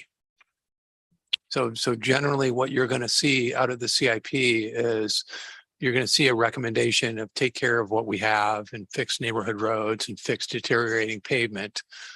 You're not seeing advocacy in the street sales tax it's a fairly big expansion of scope. You will see in the CIP add a sidewalk on a well-traveled pedestrian route, perhaps. But I think that's what would happen, put pressure on the CIP, and it would delay road maintenance projects other places. Ms. Hughes Candies, you had a question or a comment? Thank you, Madam Chair. No, I had a question.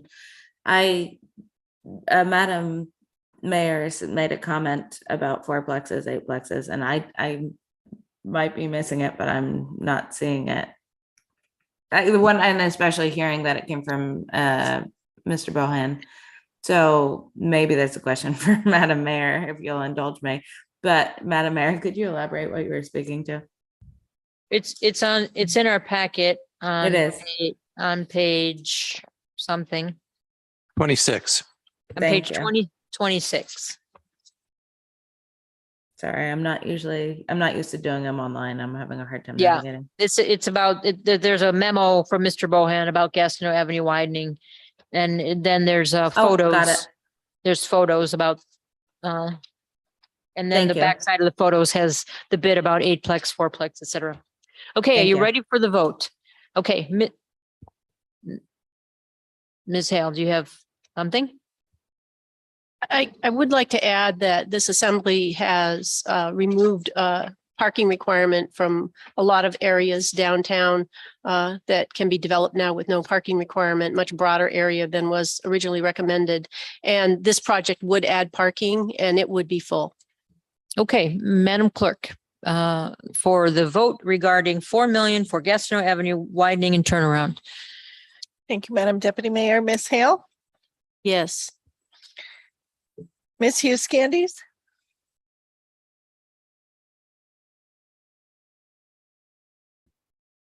Sorry, Madam Clerk. I was trying to navigate through the online packet. Can I ask for 1 minute, Eddie's, please? sure. Or can I Come not back do to- that during the vote started? Sure, 1 minute at ease. Don't go anywhere.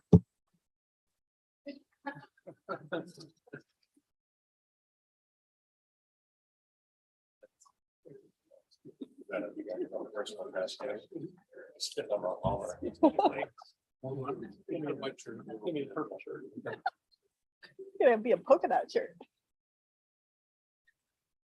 These are good cherries.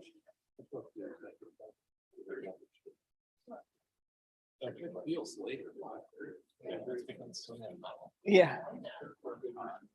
I think it's like dog years, heat hours.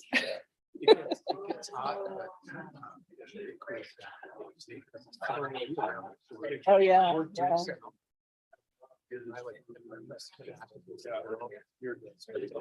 Yeah. Actually, it's kind of sunlight. In a little shot between the two. When I used to go out. I had some friends. They would always come and stay on the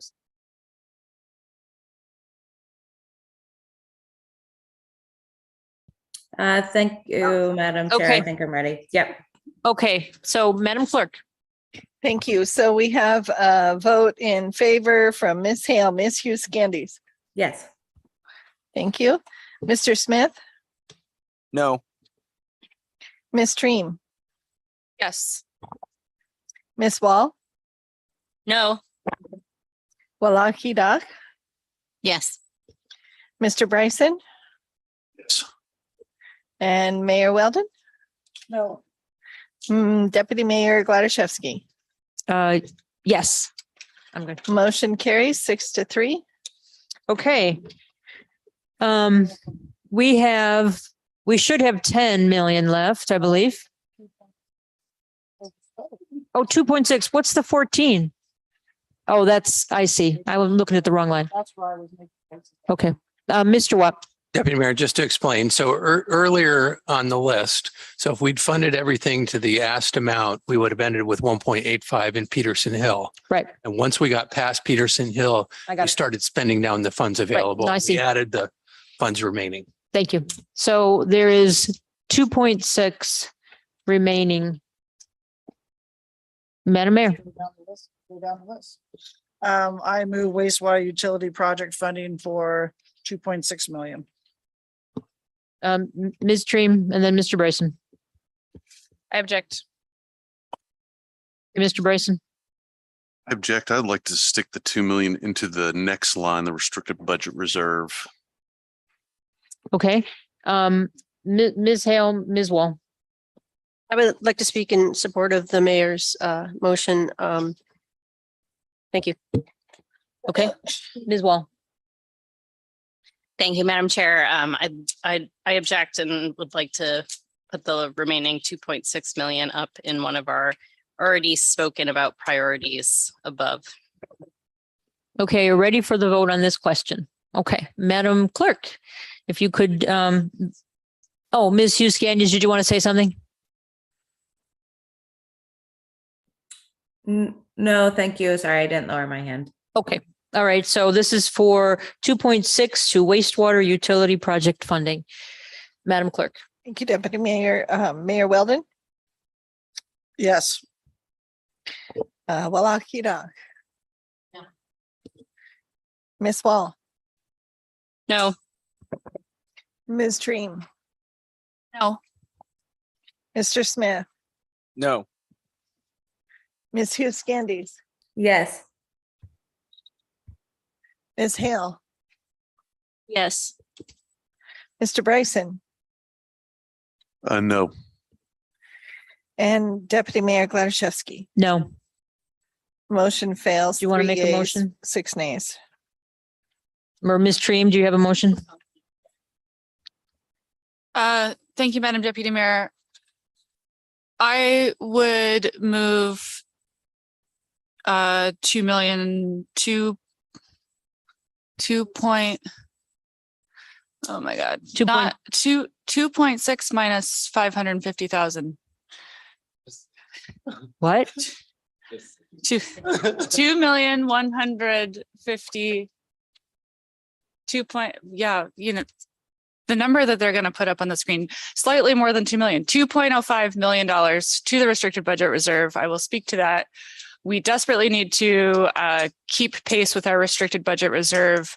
I will never, ever, ever, ever, ever forget the graph that Mr. Rogers showed in March or early April of 2020 as we were entering the pandemic, and the deep red line that was going to happen when we spent through all of our budget reserve. So we have to make that keep pace with our costs of operation. And then I'm slightly getting ahead of myself, but I want to explain the number that I chose. I chose that number. I'd like to put the rock dump project on this list because of the incredible enthusiasm we saw. I think will help this at the ballot. Okay, you heard the motion to 2.05. What's the number, please? Oh, so you can put, I see. What's the 2.05 to the restricted budget reserve? Who has comments on that motion? Madam Mayor. I'll object. Actually, I'll offer an amendment. I agree that we could start building it back up, but we've already had quite a bit of money run through savings with this assembly, and I don't think that it would be popular to see that much. So I would just say 1 million to the restricted budget reserve. That's my amendment to the motion. The motion is now 1 million to the budget reserve. Is there objection to that motion? I'll object for a comment. Go ahead.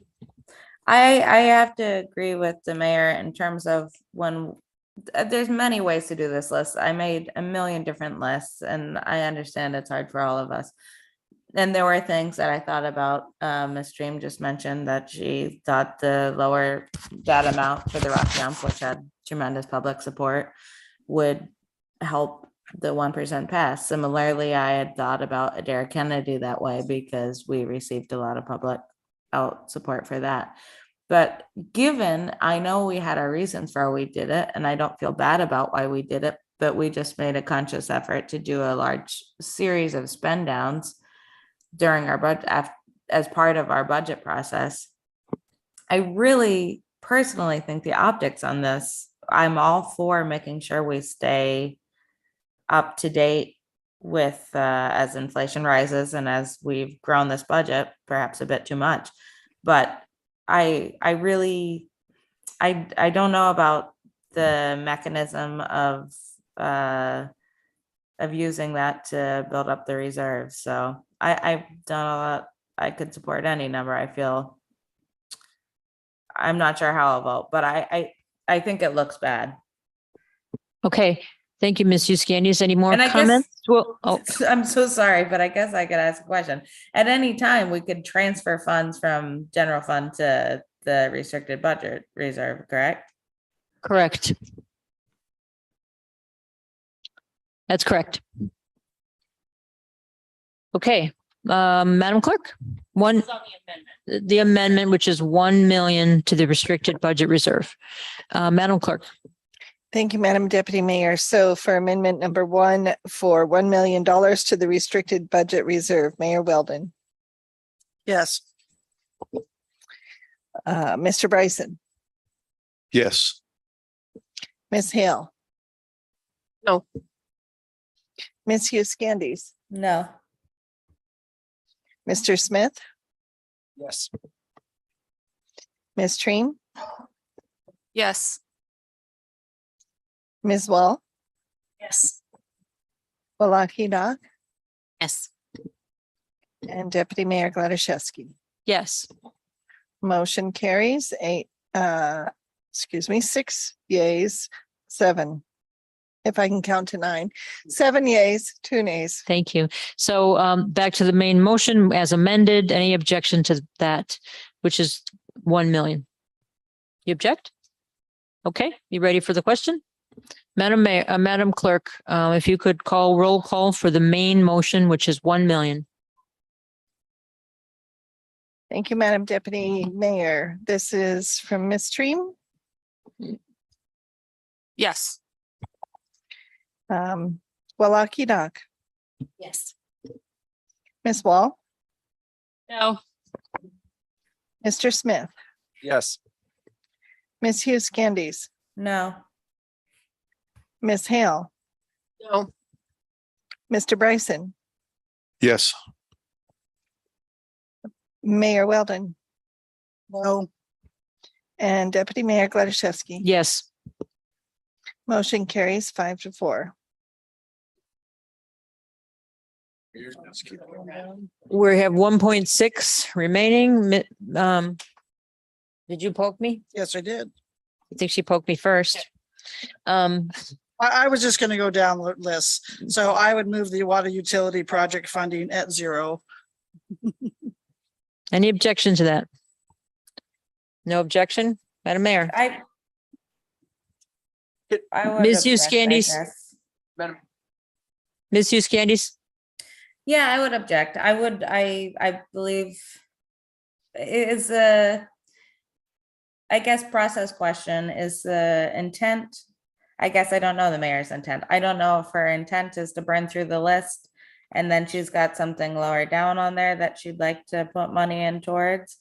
Or So what we decided to do after there was the small error was to go down the list. We said this is the priority of all of us, that we were going to go down in order and then just vote on them all instead Okay. of picking, moving one up, which seems fair. So we'll go down our joint order. Even all of us didn't vote this, but this is our, this is our order. Okay, then I'll object and say that I would amend the water utility to 1.6. Okay, the amendment is to 1.6 to the water utility. Do you want to speak to that, or I Mr. think Smith the has? wastewater and water utility affect the cost of living, and to me, those are necessary city services. So to me, they rank higher. Mr. Smith? thank you. I'll vote against this. I guess maybe I'll poke you right after we vote on this, and just, I'd almost like for us to vote to say, should we return to the higher level of priorities and maybe work there as opposed to spending money on priority 26 instead of another 1.6 million. Yeah, Anyway, I'd have the body vote if we want to return to above the line or something. Anyway, I don't really. I don't envy your position. No, I'm trying to figure out how to do this. Because I don't disagree with what you just said, instead of trying to reach down into priority 20, whatever. Madam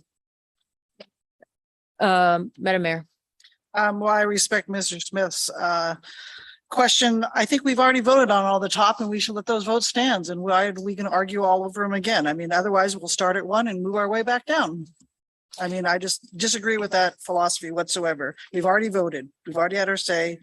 I totally disagreed. I'm sorry, Ms. Treem, with going back to the Affordable Housing Fund. Once we've decided, we need to learn as a body, once we've made a decision, not to keep going back on our decisions. Thank you. Madam Okay, so there's a motion on the table. We're going to vote on this motion and then we can discuss what we should do then. Perfect. Thank you. So we're going to vote on the motion, which is 1.6 million to the water utility project funding. Anybody else want to talk about that? Okay, Madam Clerk. Thank you, Madam Deputy Mayor. So Ms. Hughes Candies for 1.6 million for the water utility.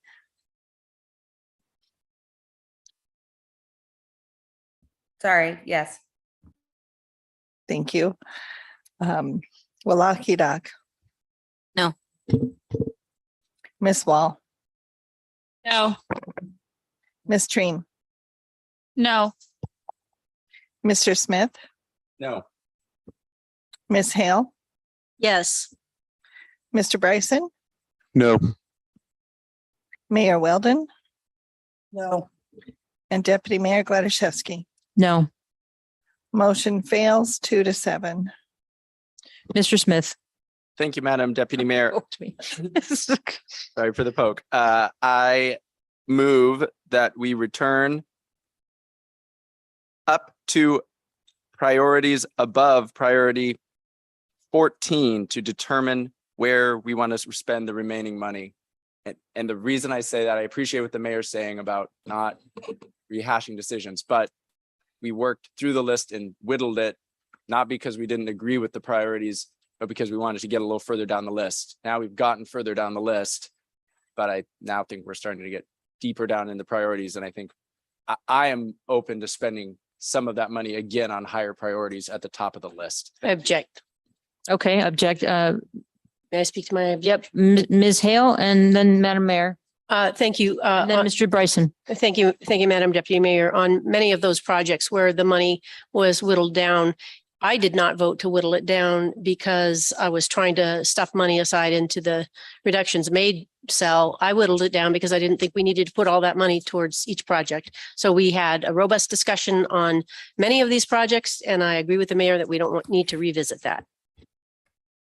Madam Mayor, Ms. Hale just said it better than I could have. okay, Mr. Bryson. Thank you. Well, I do appreciate Mr. Smith's desire to, keep the list short and sweet. As we get down this list, as we have just a little bit of money left, there are some smaller projects. And so we could, by continuing to include other projects, I was kind of hoping that we would increase the base of support, because every person who has a project on this list is going to vote for the list or vote for the 1%. And if we are able to, the 1.6, we could include the Thane Community Garden and the Rock Dump and have tremendous community support for very few dollars. So I like the system that we've been going down. I feel like every topic gets a voice. We get to discuss every topic. We're not rehashing topics. We're being productive. We're moving in the right direction. Madam Deputy Mayor, if you could continue, we can get this done. Ms. Tree.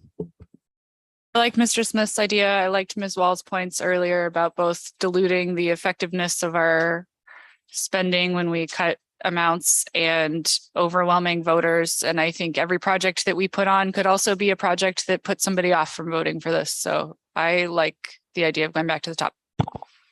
Thank you for the question. Ms. Hughes Candies, did you? Yep. Ms. Hughes Candies.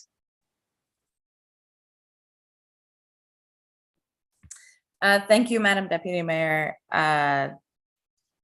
My hand was raised, yes, to speak on this question of process. And I personally, I think that's a good idea Mr. Smith has made to return to some of our higher joint ranked priorities. And I think while in practice, it is a good thing when we make a decision not to return to it, I don't think that that's what this is in a clear-cut way. And in fact, members did say that by trying to whittle it down, they were trying to get further down the list. So that is not a robust discussion on amount necessarily, when part of it is to see how far you get. We are already funding things as low as our 18th priority. And obviously, I recognize I'm 1 and 9 in this ranking this list, and I recognize I'll be 1 and 9 when we decide how we want to use up this last 1.6 million. But to me, I think that's a good idea, and it makes sense to put more of the 1% funding in those areas that we've ranked highly, considering we have 14.25 made in reductions. And in terms of getting people to, I'll just leave it there. Okay, Madam Mayor had a point. I'm actually, I would just, the timing of this is kind of ironic, and I'm surprised that I'm defending this, but the one thing that we haven't touched on anything is energy efficiency and sustainability, and that's the very next line, and I would like to put that 1.6 to that one. So I'm surprised I'm the one of this group that says that, but I'm saying it. So I know it's number 20, but that's why I don't want to go back to the top. Truth be known, bye.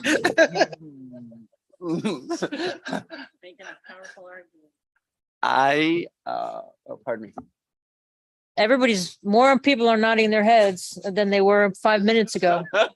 Did you want to remove your Madam Mayor, or Madam Deputy Mayor, I stand convinced by the mayor's good judgment and like some energy efficiency projects. Thank you. I remove my motion. Madam Mayor, Thank you, Mr. Smith.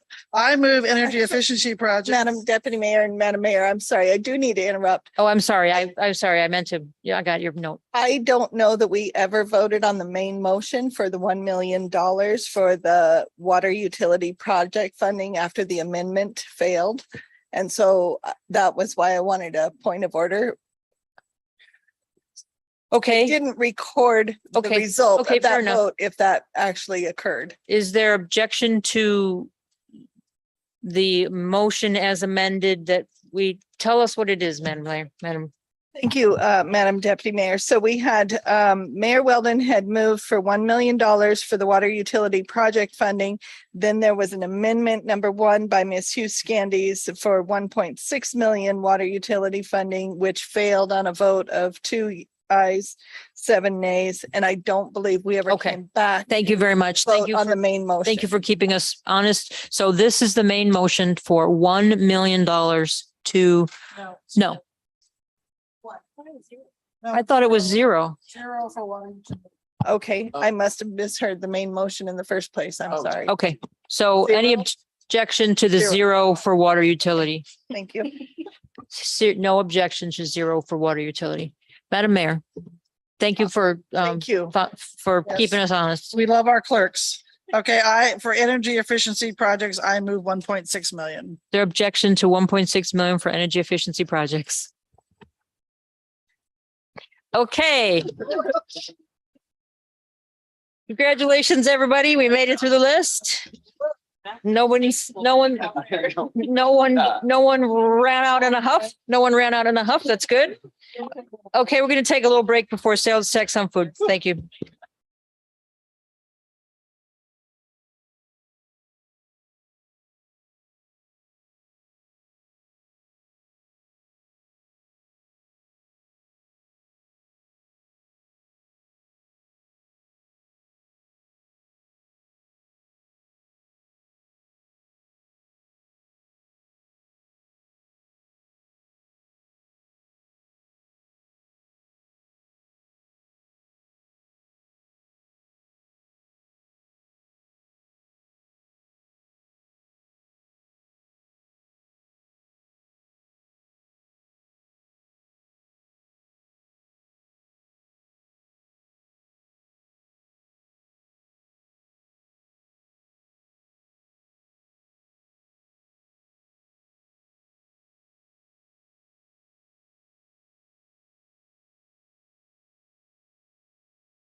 To order.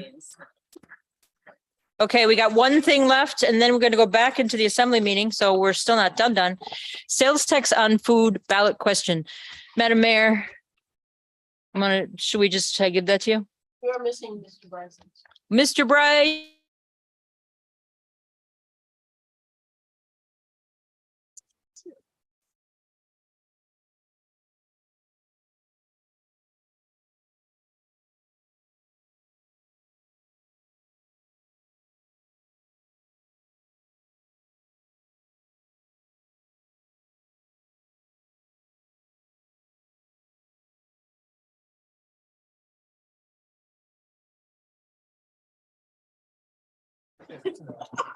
Well, the question is, how long does it take the assembly to spend 60?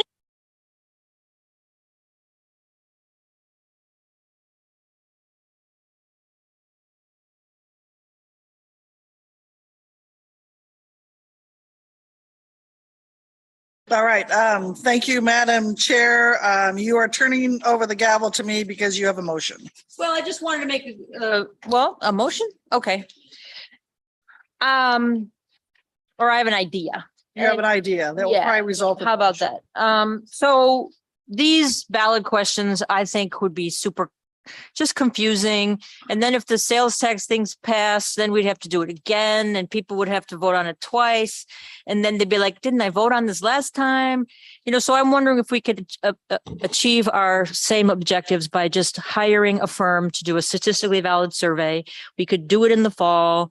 We would get the results and then we could implement them. And if people said, they wanted to do it with property taxes, we could do that. We wouldn't have to go to a vote again. So that's just the idea, just to avoid this confusion. And then there's the 1%, and then there's going to be the real estate thing. And anyway, that's just an idea if people wanted to talk about that. Any thoughts, questions, Mr. Smith? Thank you, Madam Mayor. I guess I'd kind of been thinking a little bit about it because just in the way the questions are formatted, I mean, someone could be, sorry, I'm just trying to think of how someone would vote to say, okay, if they didn't like it all, they would vote at least in the top, they'd vote all no's, right? If they didn't want to do it at all. And then does that skew, if someone votes no on sales tax and then votes no on anyways, that's skewing the question. Anyway, I'm someone smarter has a thought on that, I'd be open to it. Then I can take it back. I'm done with motioning. I didn't motion. I'm just. No, I think it's Ms. Hale, Mr. Bryson, and Ms. Train. And Yeah, but I she was I wanting could to do take the it back meeting, because that but wasn't really a motion. I just kind of jumped right in with my idea. I But think you're gonna end up in a motion, but okay. Okay. I'll take it. Just because I don't want to confuse. Okay. I like the idea of a survey in part because it gives us a little bit more room to actually explore the question than what we have to do if it's on the ballot. One thing that we never really talked about, Mr. Bryson had brought up the idea of starting this on January 1st and not having a way to make up the money, except this is why I'm interested in not just spending that money from the school bond debt reimbursement, except making sure we have plenty of money in reserve so that we can get a sense of what would happen. But we're gone on beyond the ability to put that on the ballot, and that's really confusing anyway. It just adds even more confusion, but a survey gives us the opportunity to explore more, and especially if we make sure that a good number of Juneawites respond to that survey, so it is statistically significant, that would be informing us. So I really support the idea. Mr. Bryson and then Ms. Treem. I really had my heart set on removing sales tax with this assembly. But with all of the things that we are trying to accomplish and all the good work that we're doing, I'd hate to mess everything up in order to accomplish everything all at once. That's why I think that the more that I've thought about this, a survey would be incredibly helpful. The community, after they did the city hall survey, kind of felt like they were able to say their piece about it, and they were able to give us their input. And anybody that took their survey felt like they really contributed to the conversation. And so there was a lot of positive effort behind the city hall survey. I think that if we did a how do you want us to remove sales tax from food survey in an effective way, that we'll get community buy-in, community support. They'll feel like they've voiced it to us.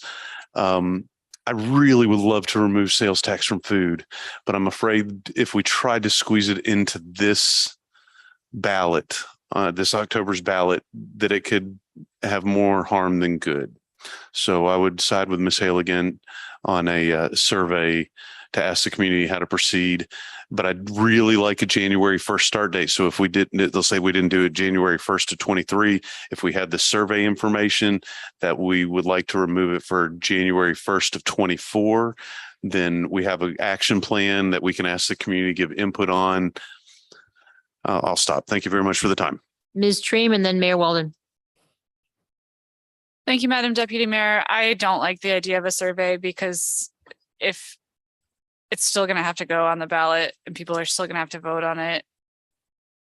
And I just think it would be kind of pointless to survey people before they would have to vote on it anyway. Madam Mayor. I'm somewhat torn but I can see both sides. I like an advisory on the ballot because the question I would like the public to say is, do we want to even try to exempt sales tax from food? But at the same time, I have said all along, this is an important election, and to put voter confusion when we're talking about all these what ifs, I think that would be confusing. So I think now that I'm talking out loud, remind me of another assembly member that I'm thinking as I'm talking.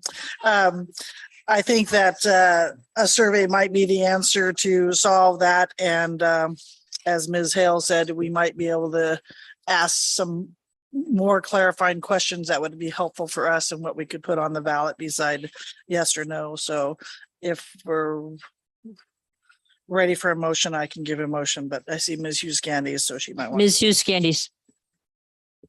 Oh, thank you, Madam Chair. I guess since we're still in the talking about just an idea stage and we don't have a motion, I guess if you could provide some clarifying thoughts on, as I look at the option B group question, as I look at that, do members really think that would confuse people? Like, you're worried that if they have too many questions, they're not going to answer them all?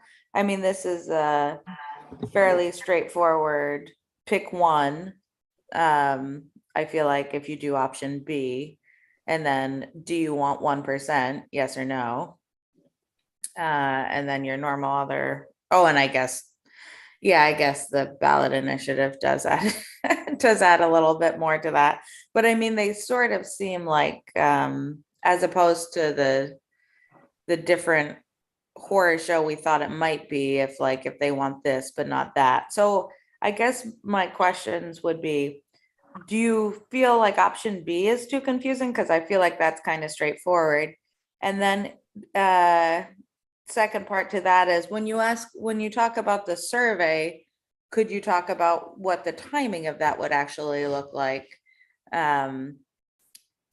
Because and when I say the timing is because, you wouldn't be able to do one all that soon.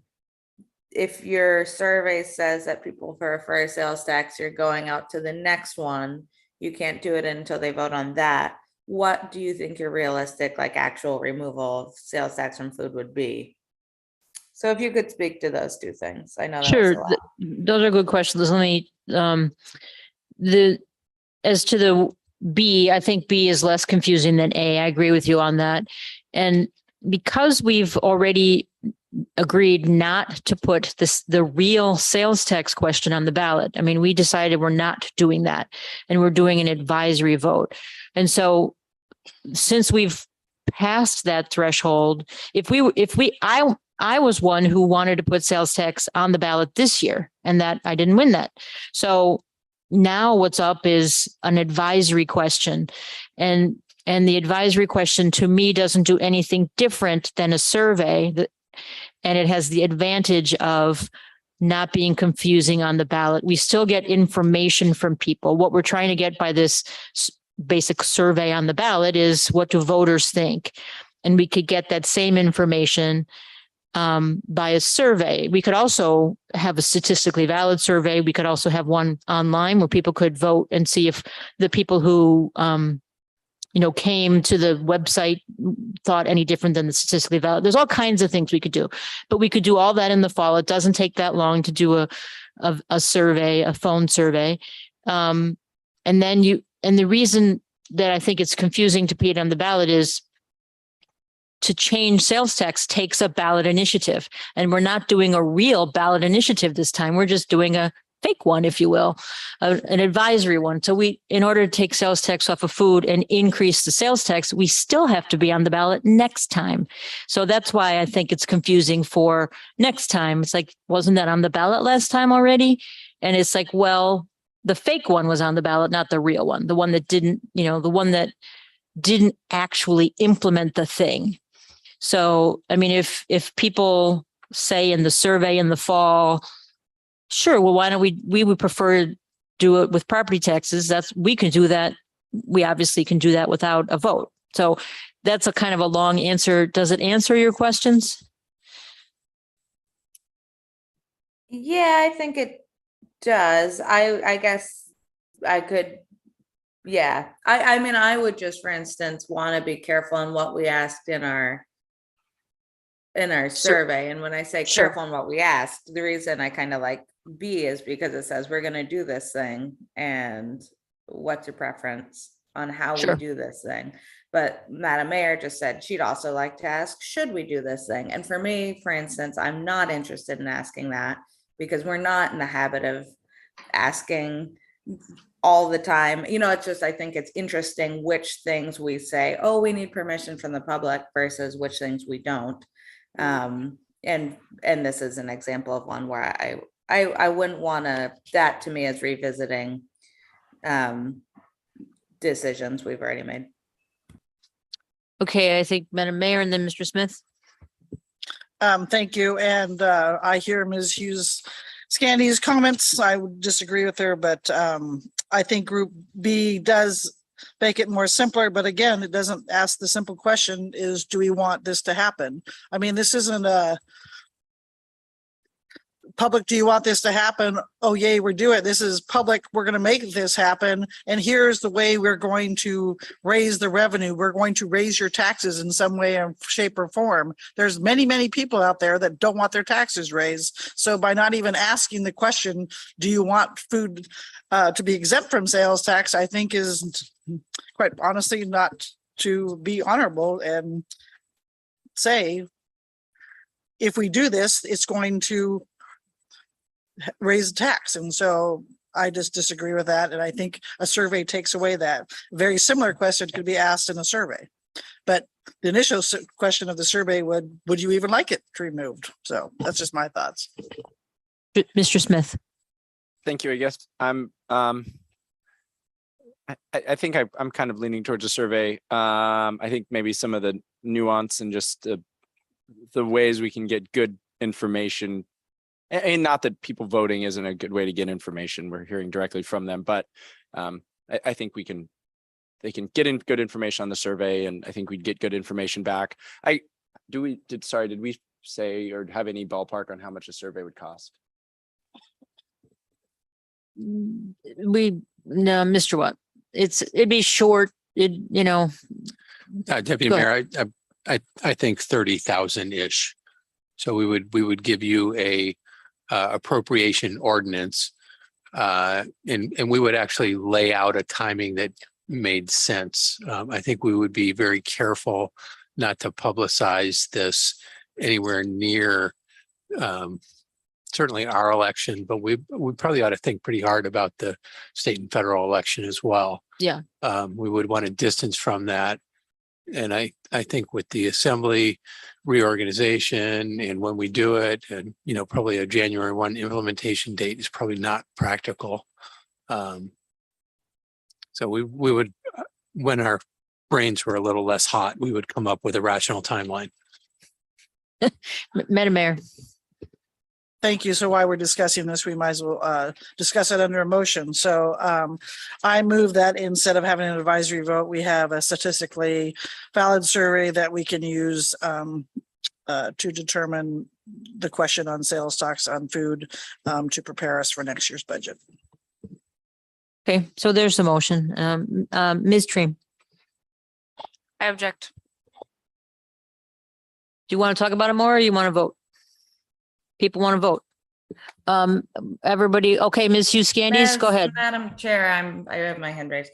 And not to go back and forth excessively, but that's exactly what I disagree with in terms of this is going to raise people's taxes in one manner or another, and it would be dishonest not to ask them about it. Everything we do has a factor to raise people's taxes, more or less.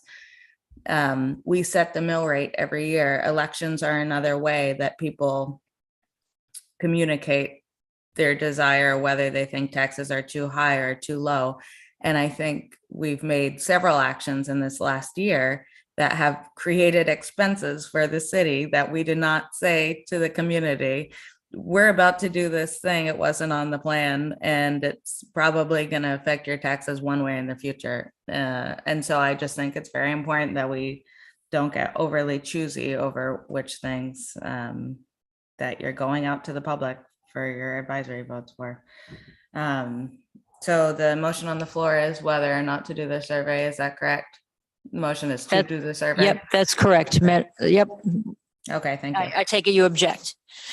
Nope, just wanted to say that, and my okay. hand hadn't been recognized beforehand. Okay, great. Okay, we're ready for the question, Madam Clerk. Oh, Mr. Bryson changed his mind. Go ahead. Yes. No, I'm sorry, just clarification. A yes is a yes vote for the survey. A yes is for the statistically valid survey and instead of the ballot. Okay, everybody clear? All right, Madam Clerk. Thank you, Madam Deputy Mayor. So for Mayor Weldon's motion to have a statistically valid survey instead of an advisory vote on the ballot, Mayor Weldon. Yes. Walahidak. Yes. Ms. Wall, Yes. Ms. Treem, No. Mr. Smith, Yes. Ms. Hughes Candies, Yes. Ms. Hale, Yes. Mr. Bryson, Yes. and Deputy Mayor Gladysevsky. Yes. Motion carries 8-1. Okay, thank you. Thanks, everybody, for getting your brain hot. I really appreciated that people, talked and changed their mind and listened, and I thought we did a great job. So what's once every 5 years. So good job. Now we will close. What will I do? I will adjourn. I will adjourn this committee of the whole. I will adjourn the committee of the whole. And then we're going to reconvene as the assembly. Do you want to make the point that there's probably not going to be a meeting on the July 18th? We're still talking about that, aren't we? Okay, thank you. Okay, ready for the assembly meeting? Madam Mayor, if you might give us just a moment to notify the people on Zoom what it is that we are doing, that would be helpful. So for those who are on Zoom, we have just adjourned the committee of the whole meeting. We will be reconvening the special assembly meeting just prior to the agenda topic for executive session. Thank you, Madam Mayor. Madam Mayor, if we could get Ms. Treem to confirm attendance for next Wednesday, whether we have quorum or sufficient members All of the right, body. we'll do that in the assembly meeting.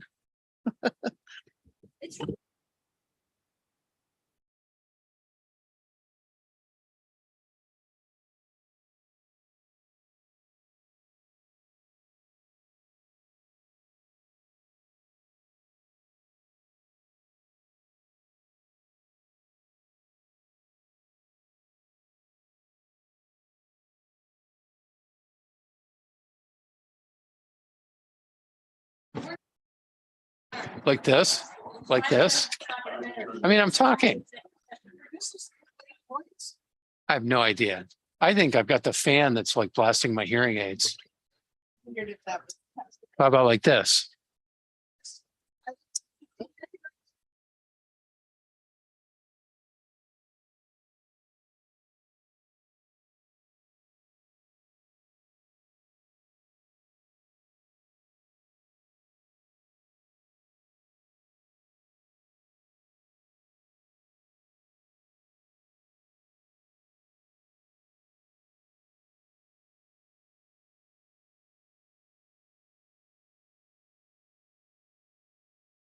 That's okay, just go.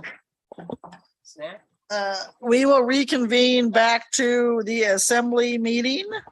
And Ms. Treem, Thank you, Madam Mayor. I reluctantly move that the assembly recess into executive session to discuss matters which may impact the finances of the municipalities, specifically an update on collective bargaining, and I ask for unanimous consent.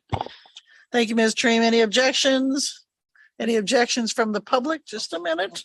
Seeing no objections from the public, Ms. Wall. Thank you, Madam Mayor. I want to disclose that I have a conflict of interest as relates to negotiations with the IAFF union and will recuse myself from all discussion specifically as relates to that union negotiation. Thank you, Ms. Wall. So we will go to executive session.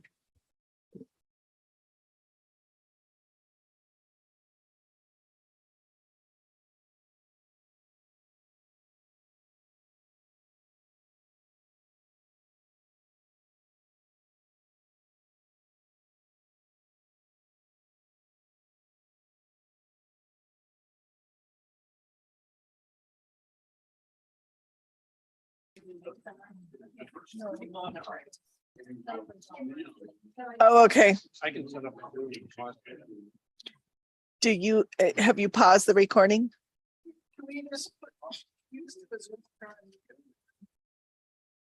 Thank you. Miss Hughes Scandies. Yeah. Is it possible if we were to have you call in directly to? Okay. Mr. Palmer said that he will set up a Zoom and send you a link for the executive session. We're going to go ahead and end this Zoom meeting for the special assembly at this Okay. point. Okay.